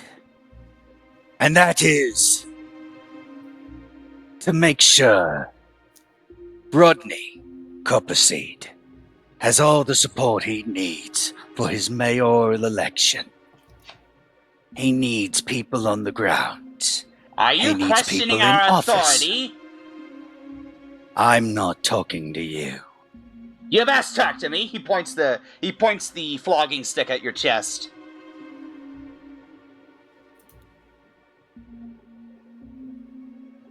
Are you sure Rodney would like to hear you?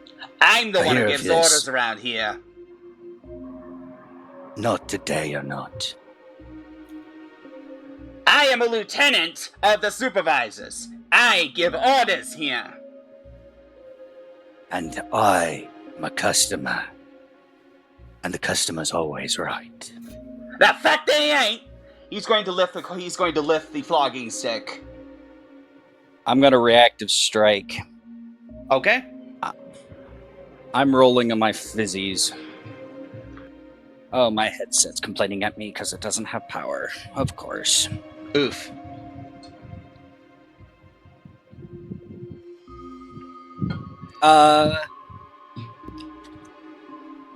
What's his class DC? What is his AC, you mean? I don't think so. His class D is used to No, determine wait, when. no, I'm sorry. That's only if I'm trying to disarm. This is a reaction. I apologize. Yeah, this is an attack. Yep. What's his AC? Well, what did you roll? I would like to know the bonus that I'm aiming for. He's not very strong. His AC is 15. Well, actually, I don't even know what my bonus is, but it's a... Sorry, my headset's really bitching at me. I don't even know my own bonus. Oh, shit, your bonus? Yes, my own bonus. I think that's like a plus 10. Plus 10, I believe. Constant. Yeah, your bonus, you're using Reaper's Finger, is plus 10, yes. That is just a crit. 25? That is a 26. Roll your damage.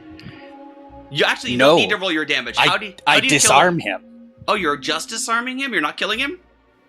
Oh, that's how it works. He loses the action. Well, you can disarm him. You can also kill him if you want. I don't like playing that fast and loose with that type of rules. That's not really my thing. Well, actually, crits make it so his action doesn't work. You also Correct. Reactive strike is a strike. A crit prevents that action, but it also deals damage. That is actually the way the rules are. So that's 2d6, right? 2d6 plus 4 times 2. That's a 1 and a 4 for a total of 5. 5 plus 4, so that'd be 9. 18 damage. How do you kill this guy? I am going to hold his life at my fingertips.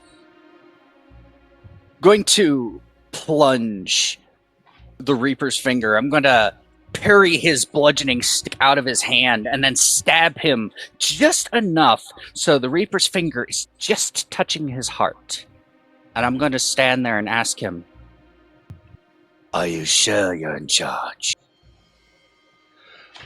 The timing of that cymbal sweep. Holy fucking shit. I'm sorry, my headset is really fucking with me. I have to plug it in. Give me just a moment. Okay, yeah, but the timing of that cymbal, the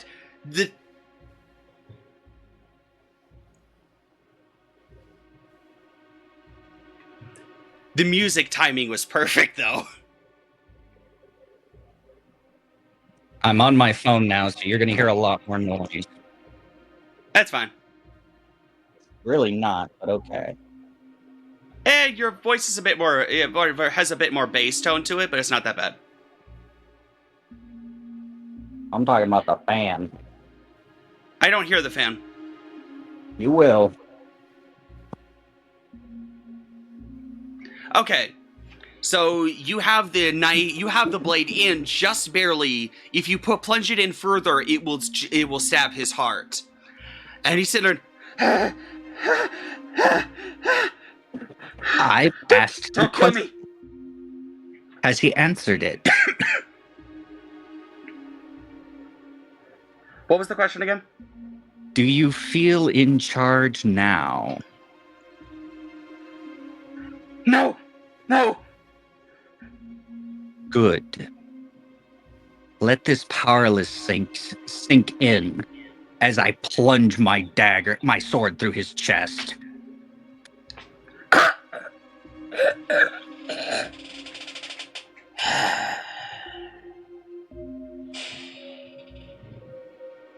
And I'm gonna turn to the rest of the crowd. Anyone who's willing to join me, you're welcome. We have one mission and one mission only. To make sure Rodney Copperseed never sees another sunrise ever again. Who's with me? What's your highest social stat? I think I have persuasion. I don't have my stat block up. Remember, One I moment, just one told moment. you Yeah. to open. Your highest social stat. Okay, you have diplomacy, deception are both 9, and your society is +8. So you can roll diplomacy. You can roll diplomacy with a fortune effect because you just killed a supervisor in front of them. Actually, you can roll intimidation. Either one. Either one. Your choice. Mm-hmm. I'm sorry, but there it is. They moved the damn chat box.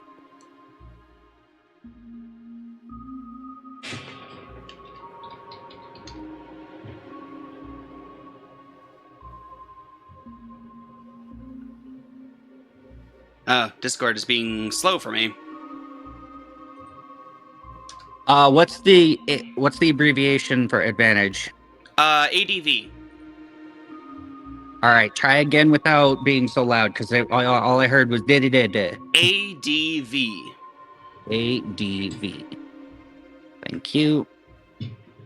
29. A critical success. They start mulling about. They started talking to each other. One of them drops their tools. Their hands ached into the position of holding them. They walk up to you. Raise the Reaper's finger high into the air. Death! Death. Death! The whole crowd starts saying it. And then you hear it start echoing beyond where they can see you. The rest of the party starts hearing a cry start echoing through the town. Death, death, death, death. I feel like our crew plan just got a whole lot easier. Yes. Constance, you feel the ghostly hand of your daughter on your paw. Yeah.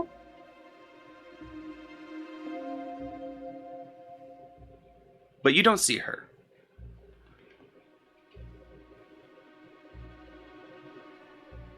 I'm going to address the crowd one more time. Now I know I promised you copper. I cannot give it to you now. For one man has been hoarding all of it. And I know where it's located. And I have the key. I just need to get in there. And the rest of the spoils, all of his rotten, ill-gotten gains are yours. Death to Rodney. Death to Rodney. Death to Rodney!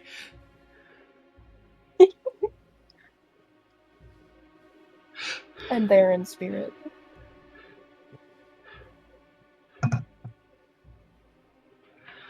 The crowd is losing it.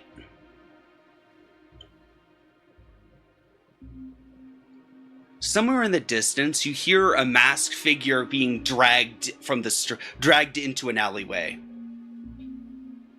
You hear another masked figure being dragged into an alleyway.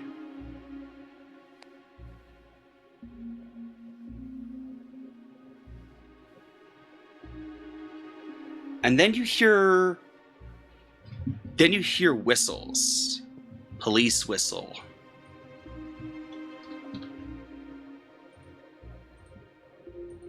Come on, where'd Those you of you who can fight, come with me. The rest of you, hold yourself in honor, in faith, as we bring this tyrant down.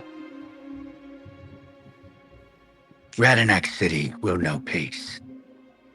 And I'm going to point into the direction of these whistles and alarms, and I am fronting the charge at all 35 feet of movement. I should As probably. I'm sorry. there is an air of hope in this horrid hellscape of District 4. People are standing up, weak as they are. They're... Oh god, I'm giving myself goosebumps, holy shit. Anyways, they pick up their tools again. Some hold hammers, some hold awls, some hold axes.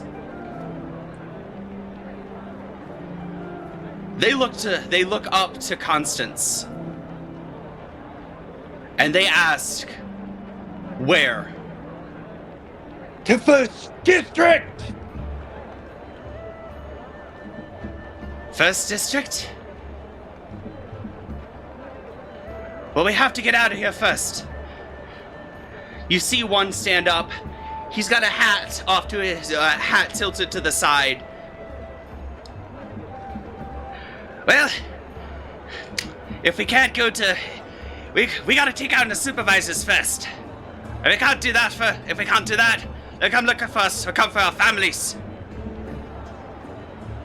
Families come first. Let me go first, District. Is that a deal? Look. They only have the power that you give them. If we stand now, we hear them coming.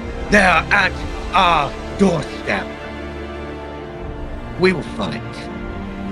We will free ourselves of this oppression. We will stand against tyranny. And I will do it beside every single one of you. I will do it in front of you. I will do it behind you. For this is our way. He cracks his neck and lifts up a full human-sized chisel over his shoulder. He spits on the ground. You got yourself a deal. Let's go. Charge!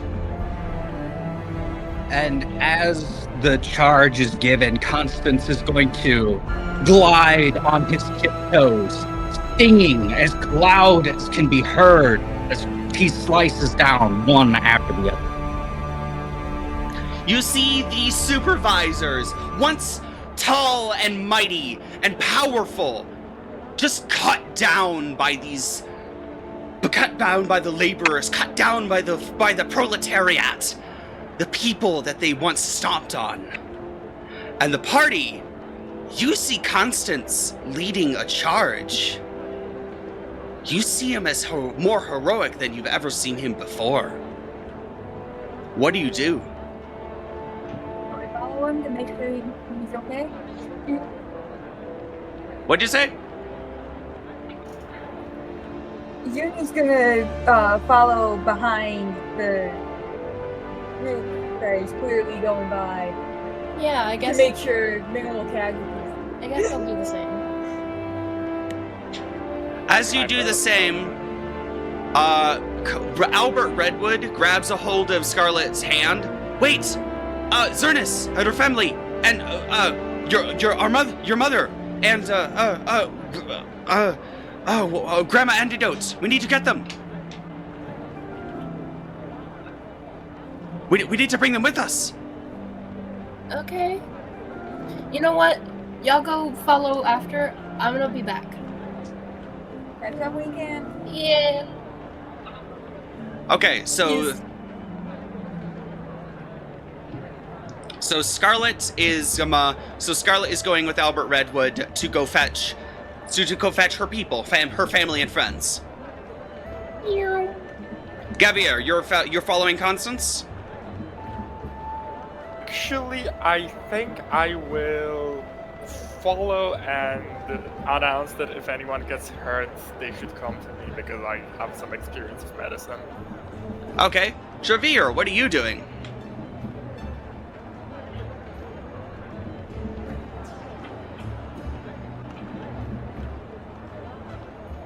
Javier? And unmute. Well, at present, I thought I was currently disposed with disposal. Disposal of the body. You're currently eating a corpse as you see a revolution happening behind you. It's like Danny DeVito stuffing his face with the gunfire is going off. Yeah, pretty much. As you are eating this corpse, you see that one burly beaver guy with that chisel lop the head off of one of the supervisors. Applaud with two of my hands. Two of them. You just applaud him. Just the sarcastic over dinner. Ooh, bravo. Hey, Constance, is he one of ours? Yes. They are all allies. Besides, it might be a bad idea to attack me. I might go down, but I'm eating half of you in the process. Good man. Died doing what he loved. You gonna come with us? We got some supervisors to kill.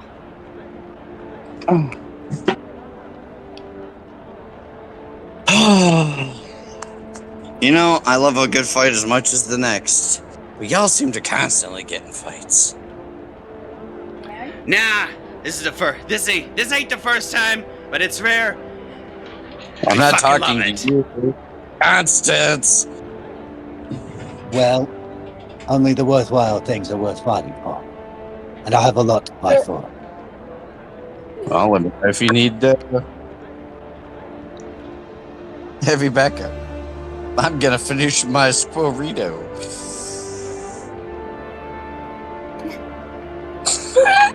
Oh yeah. Sorry. And you might like this. And he leans over and rips one of the he rips off one of those gas masks, a couple of those gas masks off a couple of supervisors, and hands them to Trevere. You might want to retrofit that so it could fit your face. Constance, you might need one. Scarlet. Hey, Yes. I know you. Catch. Oh, okay, thanks. Albert, What? you need one? He tosses it and What? the mask lands on Albert's head like, oh, God. Real quick, just realizing it, since we've been running with pretty reliable biology mapping, I'd have to make a cummerbund out of the gas mask. What, for your butt? Here's the book along on an arachnid. Oh, yeah. Can I I'd have do to a wear a little stash for a gas mask. Oh, yeah. Well, Zuni could help with that, and you can do that too with your web. Yes, it's just it dawned on me we'd have to retrofit that thing into a cummerbund. As you are all doing this, you see a group of about five. You see a group of about five supervisors in the distance, and they just get cut down.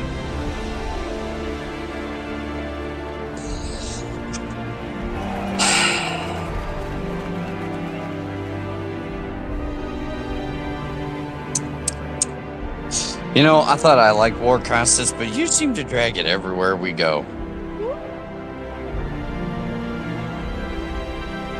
I'll give him up on time. Again, you are very human-esque.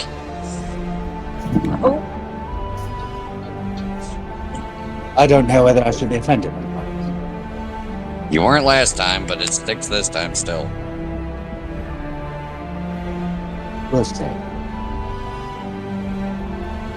Constance is still enthralled in this battle, only taking moments to pause and have this banter with Trevere, but still actively cutting men down as he approaches the 3rd district.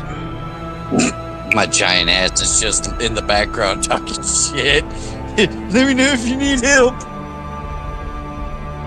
Actually, can I go help them? You know, question, does that help as a demoralizing fact for the enemy party? Because I'm currently snacking through a supervisor burrito.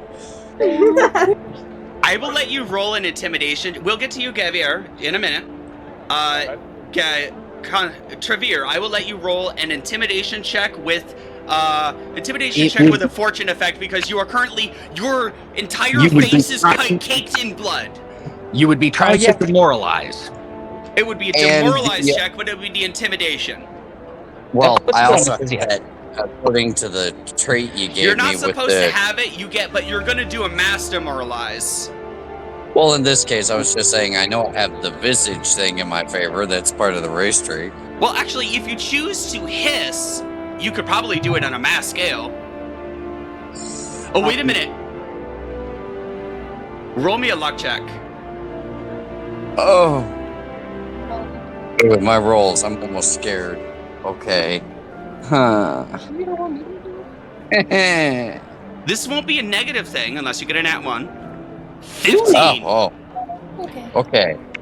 If you get a That's the crit highest. success with this demoralized check, you will also bolster the morale of your team. Huh. So you said with a proverbial advantage here? Yes, with a fortune effect. So ADV at the end of a 1d20 plus whatever check. So that's a +7. Plus All 8 the- because if you have a bonus to intimidate. Yeah, that. Oh, it's I already was added. reading It's already the- added, right? Yeah. It includes the visage. So here's the first shot. 13. Oh, god dang it! Give me that. Oh no. Base. You can take the Okay, we'll take 13. that. You do Take have the hero. You do have a hero point. I'm not gonna waste my second hero point on getting screwed on dice. No, we're gonna roll. Sorry, folks. Well, I think with all of this, they just don't see you. It would have been affected if they could see you through all of this chaos. I'm the biggest thing in the room, and I am invisible. Well, What the hell? You would be the biggest thing in the room if not for the entire town moving. I Like, blend in with. and Okay. And Gavier, what are you doing? Oh yeah, I want to give out my versatile vials, like all the 4 ones I have, to random people so they can throw them on someone. Ah, okay. Let's make sure to mark those. That will be four Yeah. supervisors down.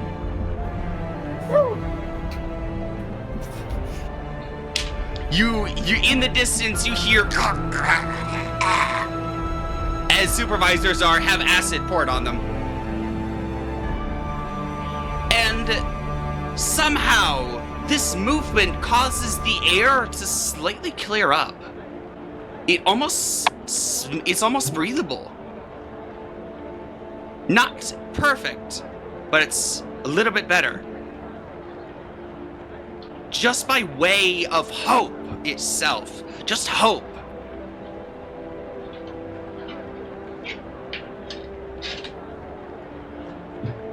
However, you notice a sudden what was that? You notice a sudden disruption through the entirety of the party, entirety of the revolution. Somewhere, someone has seen something horrible, and rumors begin to spread.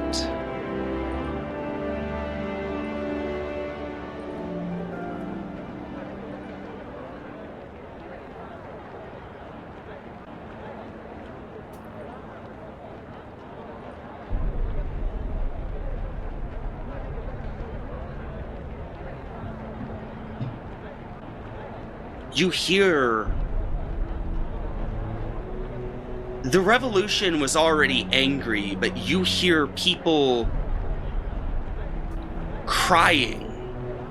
You hear calls for not just revolution, but revenge. You notice that these people that were fighting they're getting more aggressive. As if some revelation among the crowd has made them bloodthirsty.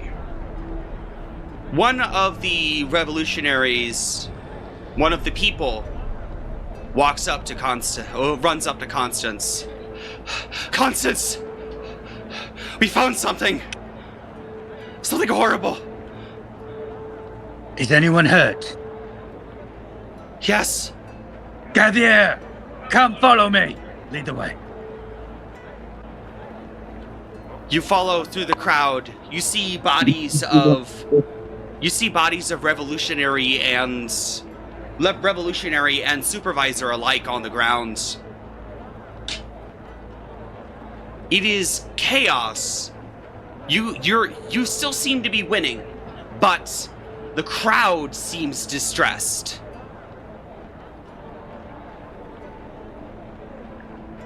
I should check on the revolutionaries, probably. You if any reach- of them are alive. You reach the edge of 3rd District, the direction you told them to go. And you find a large structure. Unlike the rest of these structures, it's not made of ramshackled materials like the buildings of 4th District. It's made of insect technology. It stands like a black monolith. And there are revolutionaries just outside it and some inside. I think me and my team will take it from here. Everybody else, make sure your families are safe. And then when the time comes, we'll hit them hard, we'll hit them fast. All right, we'll do that. Everybody, start saving people.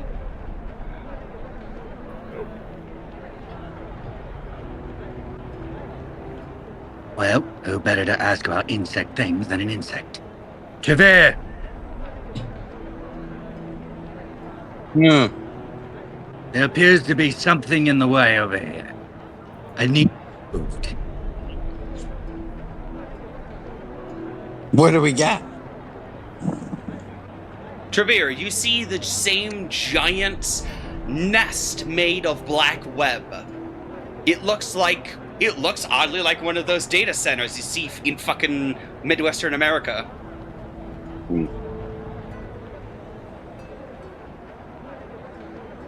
Made out of web? Made out of web and sticks. It is a monolith. It is insect architecture. I want to look through the crowd. Is there anybody holding a match? No. No one has fire right now. There are gas lamps nearby, though.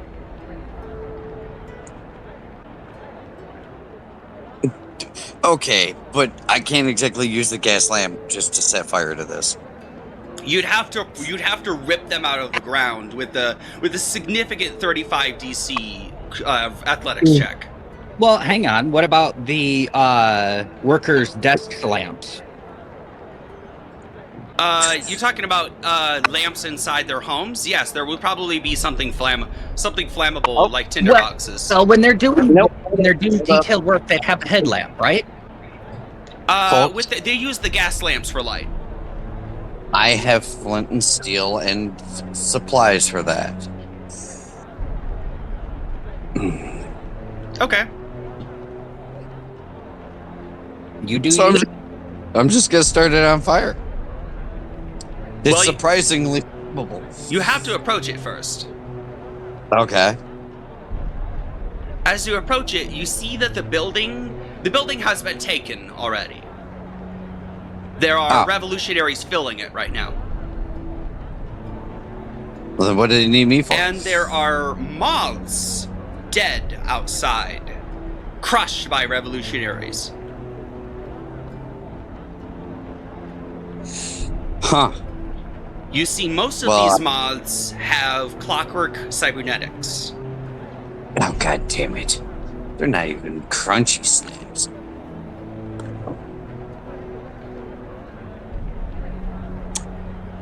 Also, Well, I would like you to we roll have- me a medicine check if you choose to examine one of the bodies. Hold on. I have a perfect fucking snarky bit for this. It looks like we have skittery. But yes, if you can examine the bodies with a medicine check if you want, though. Instead of Skitari, Skitari, damn it, I don't know what Skitari is. it's the Mechanicum. Oh, okay. I'm dense sometimes. The Omnisana approves of this message. You can find all messages like this at Grassfinder Entertainment on YouTube.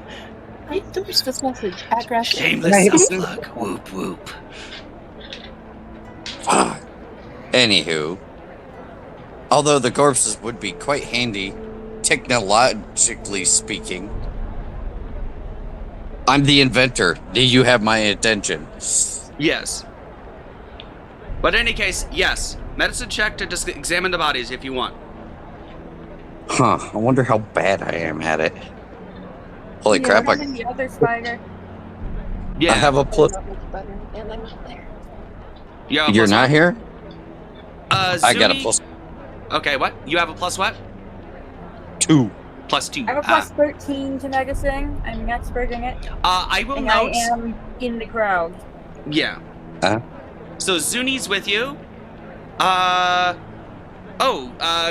Gavier is trained in that.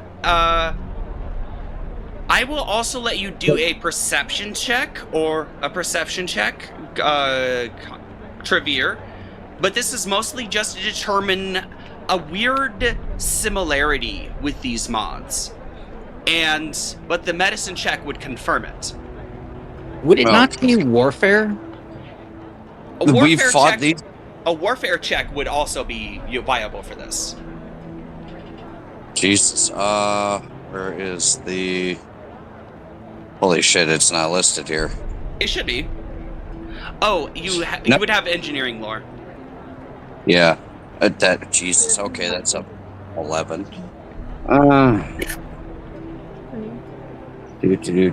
Sorry for the drag. I have to type and shift pages. Yeah, that's fine.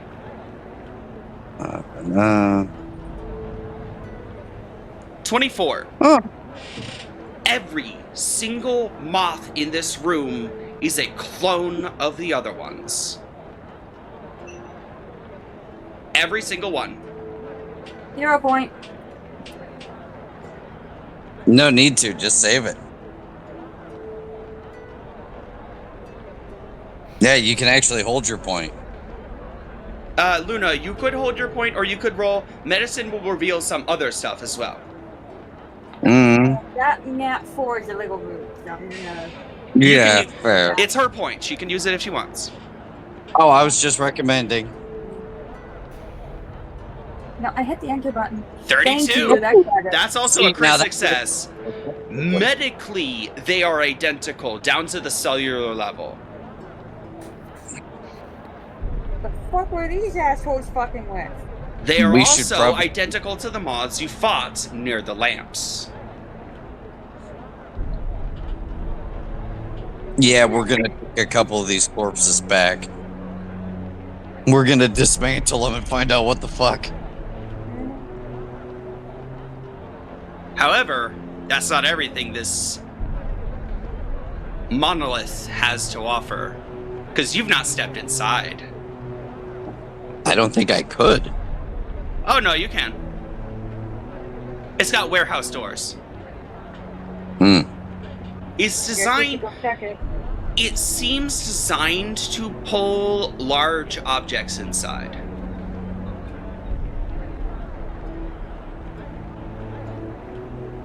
So, because I already know what's going on, I'm going to step back. Trevere? I would say, Constance, would you have any issues with the little rating along the way? We have some very interesting toys. I'm only interested in making a statement. What you do with the rest of it is your prerogative.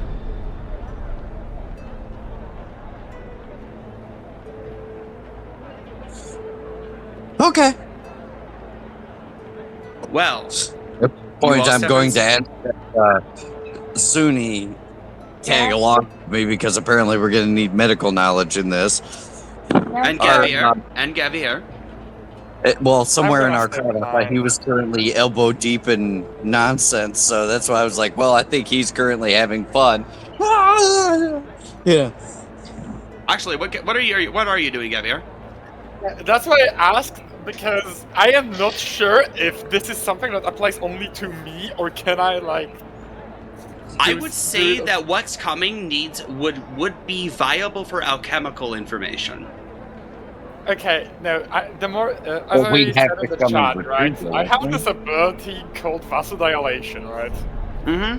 And I don't think it says anywhere that it only applies to me. Oh no, it does. It's just you. Okay, so I cannot drip blood on others to make them heal better. Noted. Yeah, it's just for you. Okay, that's a doozy.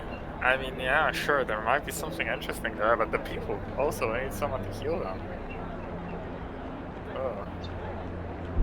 Who are you trying to heal? Well, there's a bunch of people laying on the ground. I assume most of them are dead, but like... Yeah, they're completely dead and crushed moths on the ground. What about the revolutionaries? You said there is also revolutionaries. There are injured revolutionaries. They need medical attention. See, I like this. We're splitting up just enough to have support where needed.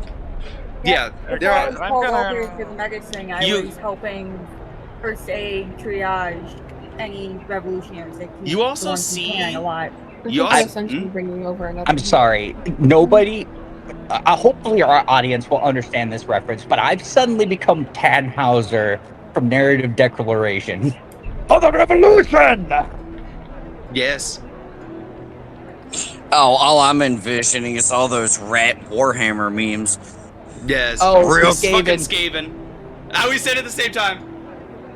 Anyways. You and all your chaos chunks. Anyways, so Gavier, you do see that there are revolutionaries that are currently injured. They are avoiding this tower. They're avoiding this monolith. None of the ones that are injured are standing near it. They are standing away from it. Okay, then... I'm gonna go and help them instead. Okay, one of them looks up to you. Oh, you're pretty hairless for a rat. Yeah, what are you doing? You're here to help? Yeah, I'm some sort of a healer, you could say. I used to work at a pharmacy. McGibbon's over there. He's got a broken leg. Do you think you can patch him up? I can try. You see that someone's leg has a fracture in it. It's not quite a compound fracture, but it's definitely he can't stand.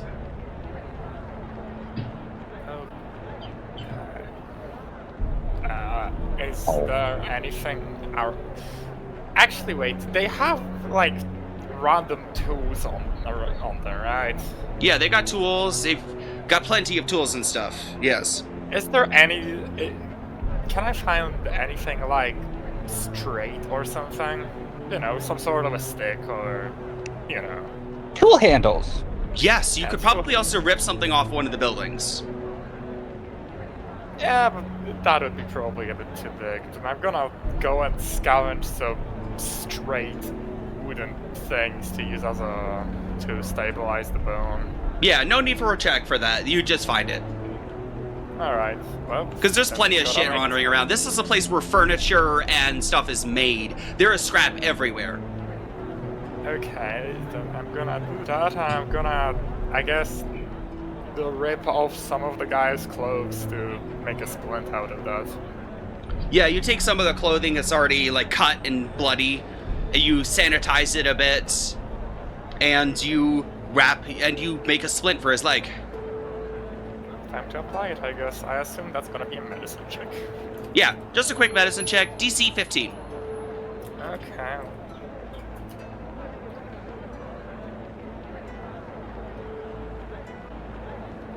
$24. 24. Not a crit success, but a success.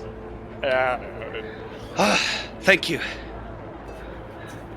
I took one of them down, but he got me. Used some kind of weapon. His arm extended at me. Got my leg. No, didn't see what happened. Oh, and there was something that came after me. Some kind of... It ran away before you got here, but there was some kind of big guy. Looked some kind of merger between dead and alive. Killed a couple of us. He's followed around by a little moth. Little moth that seemed to be controlling it. Don't know what was happening, but it was terrifying.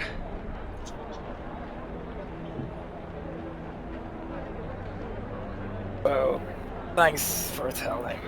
We're gonna probably go look into it later. Just, I don't know, go look for some place to rest probably. That's not gonna heal anytime soon. Okay. Thank you. He hobbles up and one of the other revolutionaries holds him up over his shoulder, and they move off to a place of safety. You see that there are a couple of others injured, and you could very easily take care of them with a DC 10 for, medicine check for all of them. Alright.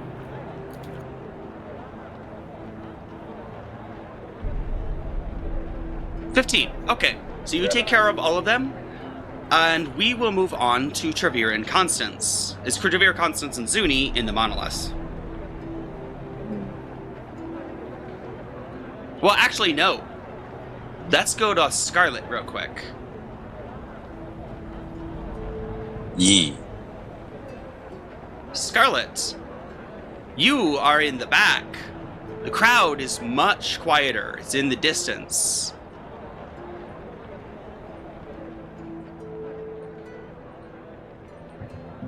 Come on. Aren't we Let's get some. You have Zernus and her mother and father with you as you approach the apothecary. Yep. You open the door of the apothecary, and inside you see a very short and small. Oh, hi. What are you doing here? Oh, hi, Mrs. Briggsy. We're looking for Grandma Antidote.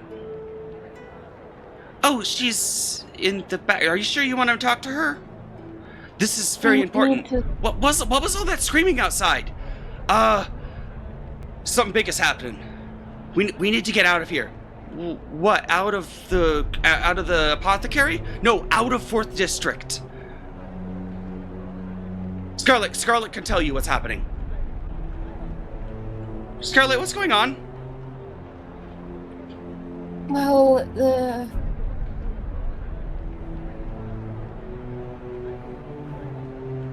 there's a fight that's going on here.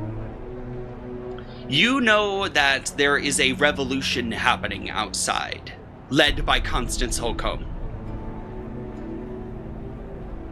The revolution has started.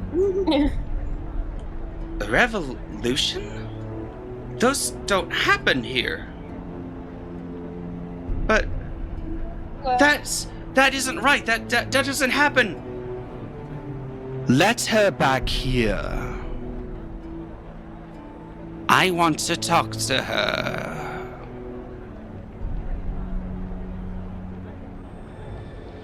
Yes, what you Scarlet? Enter behind the counter. okay.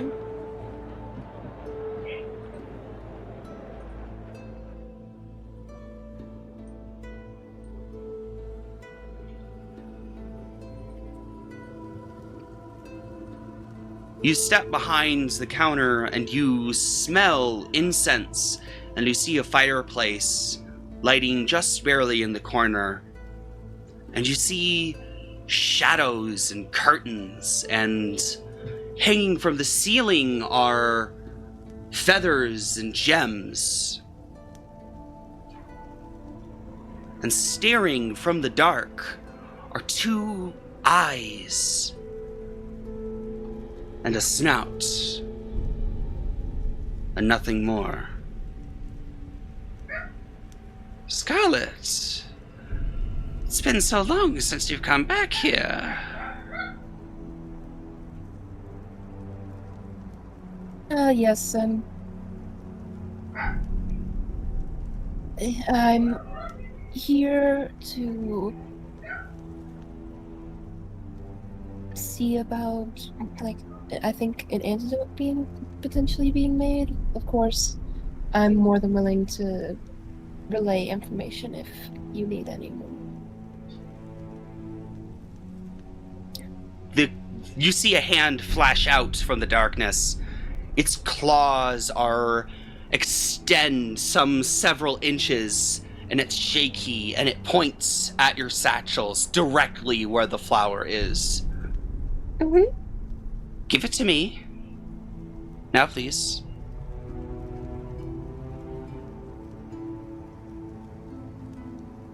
Yes, of course.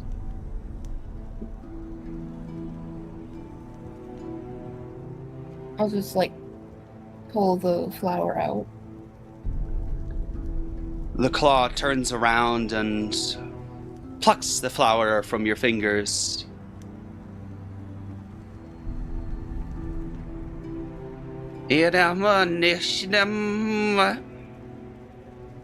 Dream flower.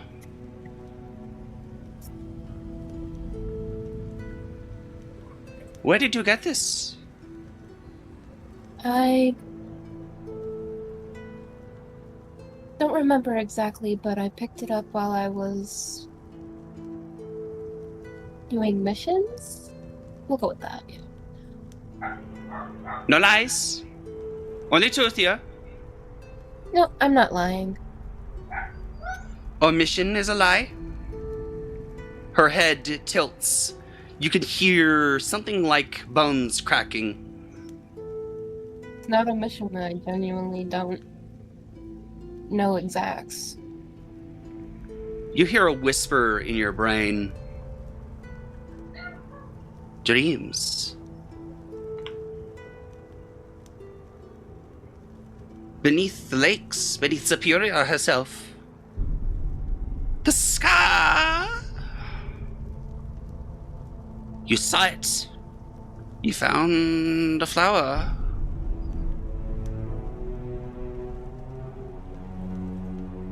You found this flower.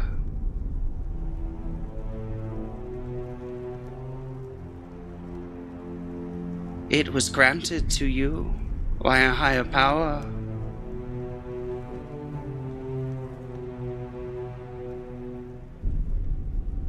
You have a choice, Scarlet Redwood.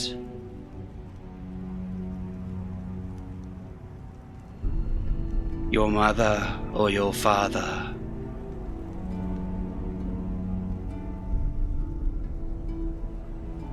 Which one dies and which one survives? This will determine that. As illness and malady has chosen both, you've seen it. You've seen the skeletal hand of death reach for both.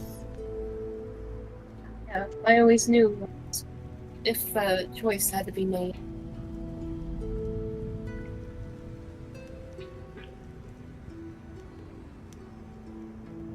You always knew, did you?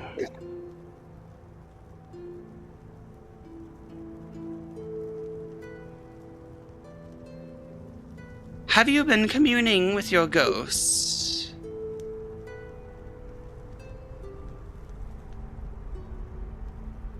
Or have they been neglected?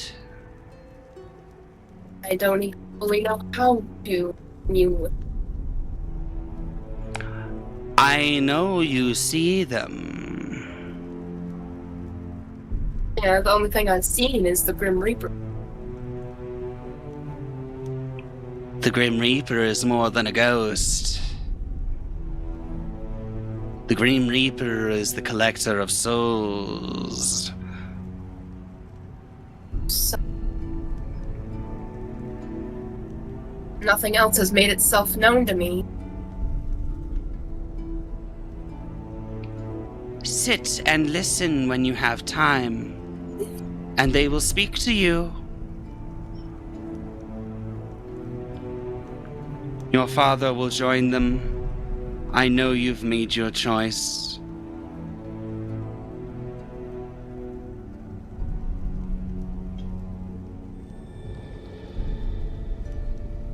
Unfortunately, I said to be made, he'd want me to use him. It sounds weird. She retrieves a simple wooden goblet and takes the dream flower and places it in it. And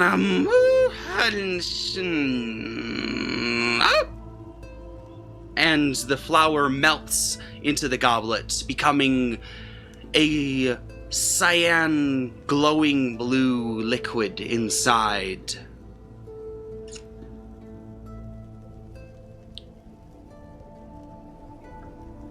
Give this to your mother the same way you feed her soup, and she will be saved. Your father will lose his life in due time.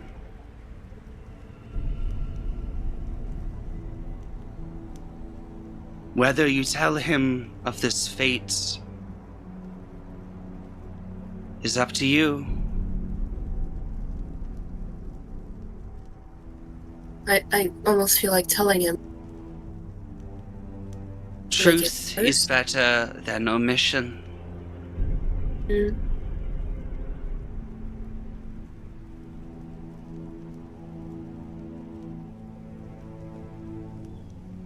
I understand that Force District is soon to be empty. I will leave in good time. Mrs. Bigsy will come with you. I'm sure she and Bruna will be great friends with each other. Hey. Don't worry. Bruna still loves you.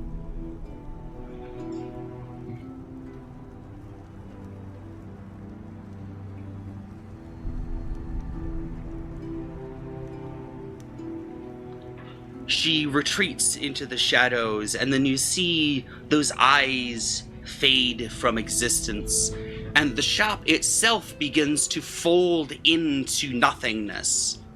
The shop is emptied within minutes. There is nothing but bare walls. And the fire shrinks and dies out.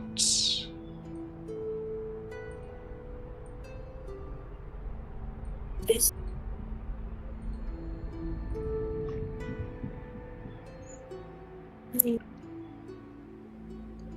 Scarlet, what are you doing back there? It doesn't.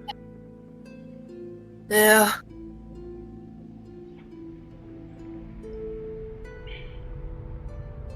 Is Grandma and Antidote gonna come with us? Yep. Oh, she is?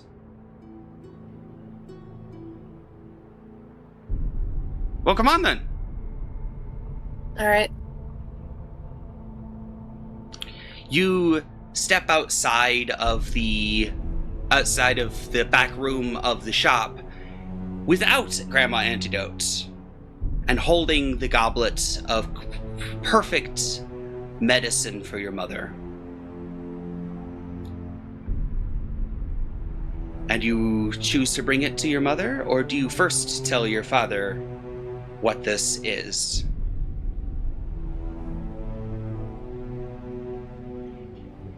I'll tell him and explain, at least in some detail, but not in full because He looks at it and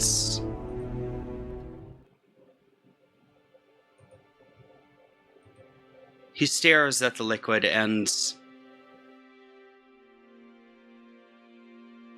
you hear the soft thud of teardrops.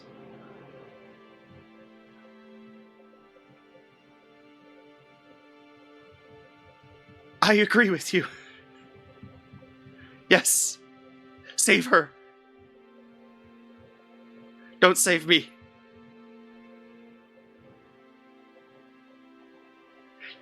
You're making the right choice.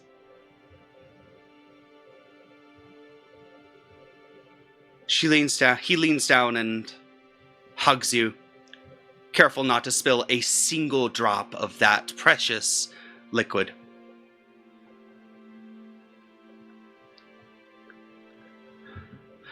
I'm so proud of you. I'm so proud of you. I'm so proud of you, my little girl. thank you.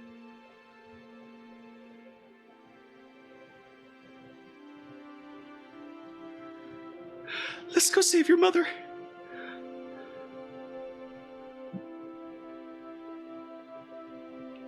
He stands up, holds your hand, and you and the Zernus family go to your family home, the toy shop. And your mother is sitting there, still at death's door, but finally with a chance to be whole again.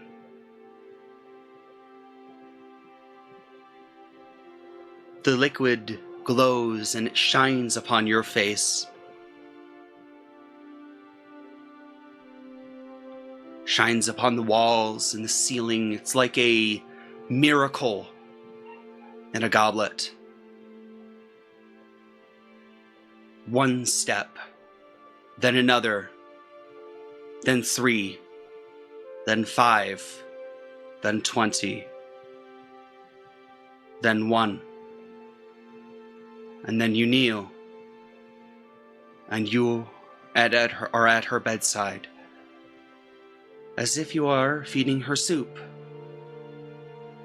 like all those seasons before. But this is the last time you have to give her merely a balm. This time it's for real. This time it's a cure. This time she's going to be healed. With every spoonful, you see the color return to her face. You see her fur turn from gray to red. You see her hands shake a little less, and her breathing become less ragged. As the final drop ends, she breathes in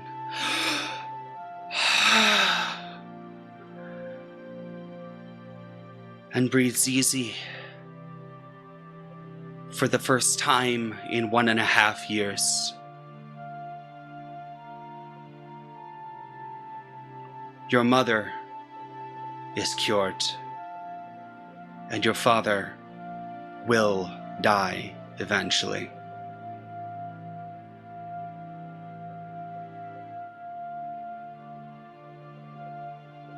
Your father leans down next to you, and you all three hug and stare into nothing, into your hearts.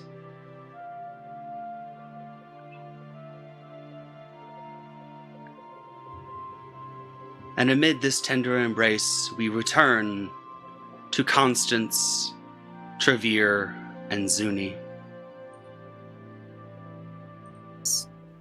I will.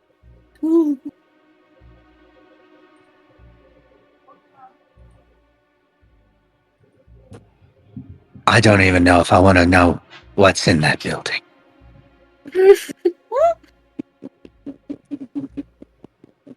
All right, goodbye, mother. I must be away. Don't these little shits look oddly familiar to some big shit we dealt with? I think you're right. Does that mean that whatever foe has locked its attention on this place has duplication powers, copying powers of some kind? Or just really bad parenting towards progeny? That would be unfortunate, but also probably the norm around here.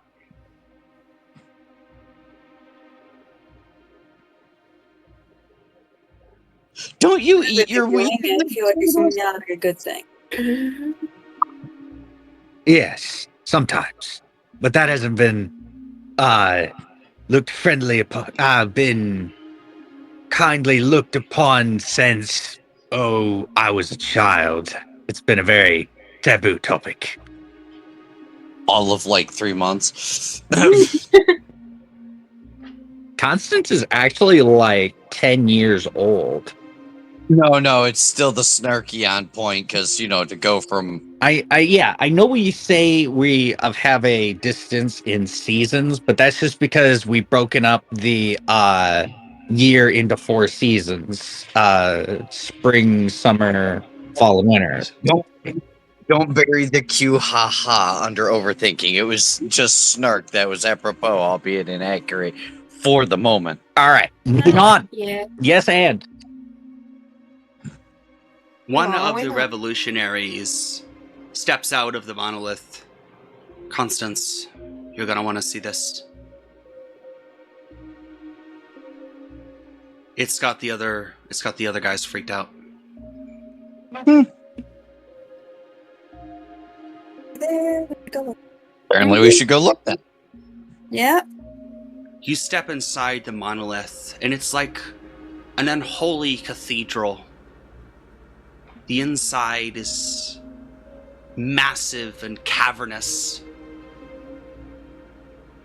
There are machines everywhere, insect and rodent in make. There are hybrid merger.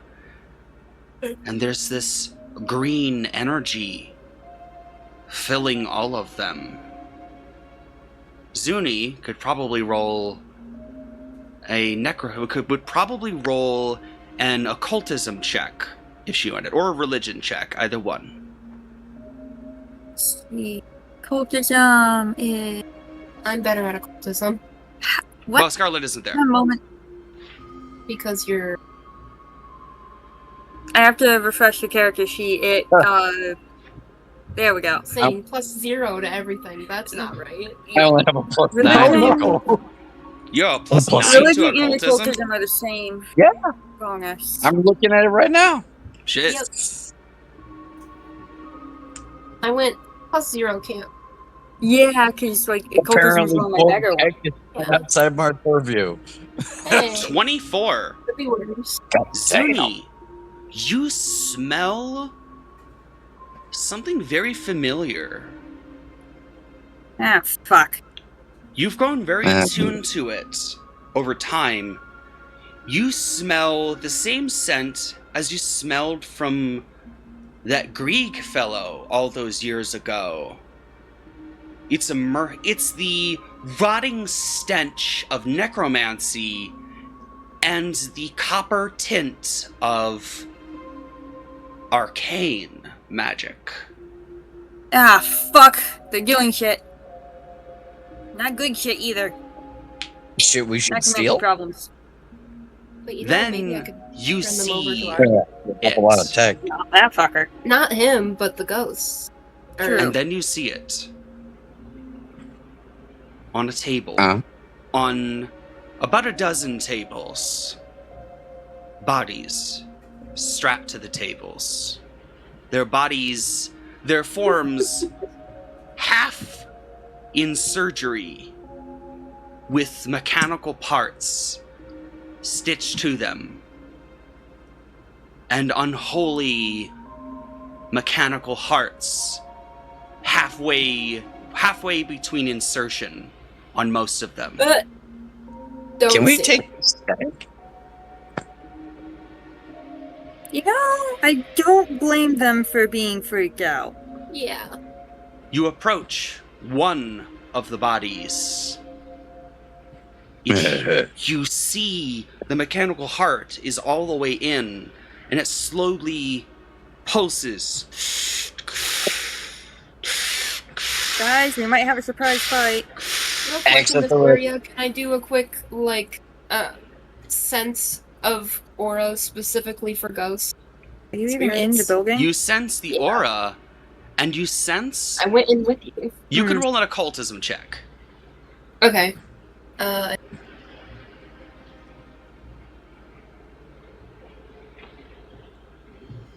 Wait, no, Scarlet, you're not there. Scarlet, you're not there yet. You said I went in. No, you're not there. You're at your You're mother's still busy home. with your family.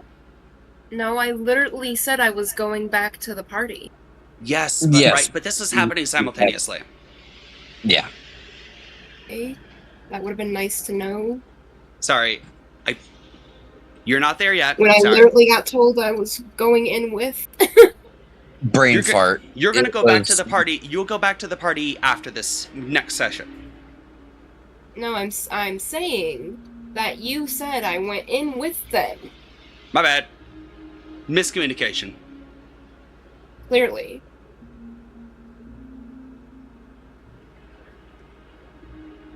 Zuni, whoever is there, Zuni, Zuni, Trevere, and Constance could roll an occultism check. To check the... Well, actually, you already know that this is necromancy and arcane. Mm-hmm. You see this mechanical heart pulsing, and you see the body laying there perfectly still, strapped to this table. It looks to be some kind of rodent. Its body is mutilated far beyond far beyond recognition.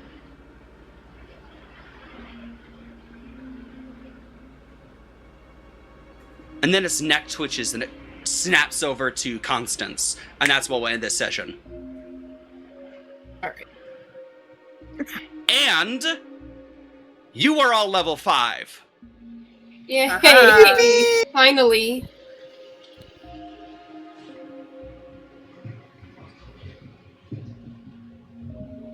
Yay! I All will right, make I a know. mention for Vio so he knows. Don't get too thrilled. I haven't even figured out what I'm doing. It could get so much more war crimey. Bring on the war crimes. I will bring the emotional damage. Yeah. Oh, it's raining outside. Okay. Yep. Yeah, Dogs that's aren't why gonna the go internet outside. cracked for us, because it was like a slightly heavy storm. Yeah, we had a whole power blink for a moment. But in Christ on any a- case, AC. Yay, folks. You want to hear something alarming? Sure. Didn't realize it was such a step up, but I added the up to level 5 on my character sheet. I have 6 things to work through for level 5. no Nice. shit. Oh shit. 4 of them But are in any actually case- boosts. But in No. any case, Oh, sorry. thank you all Oh. for coming. Thank you for all for watching this episode of Great Paw. Keep wondering if a mouse can kill a god.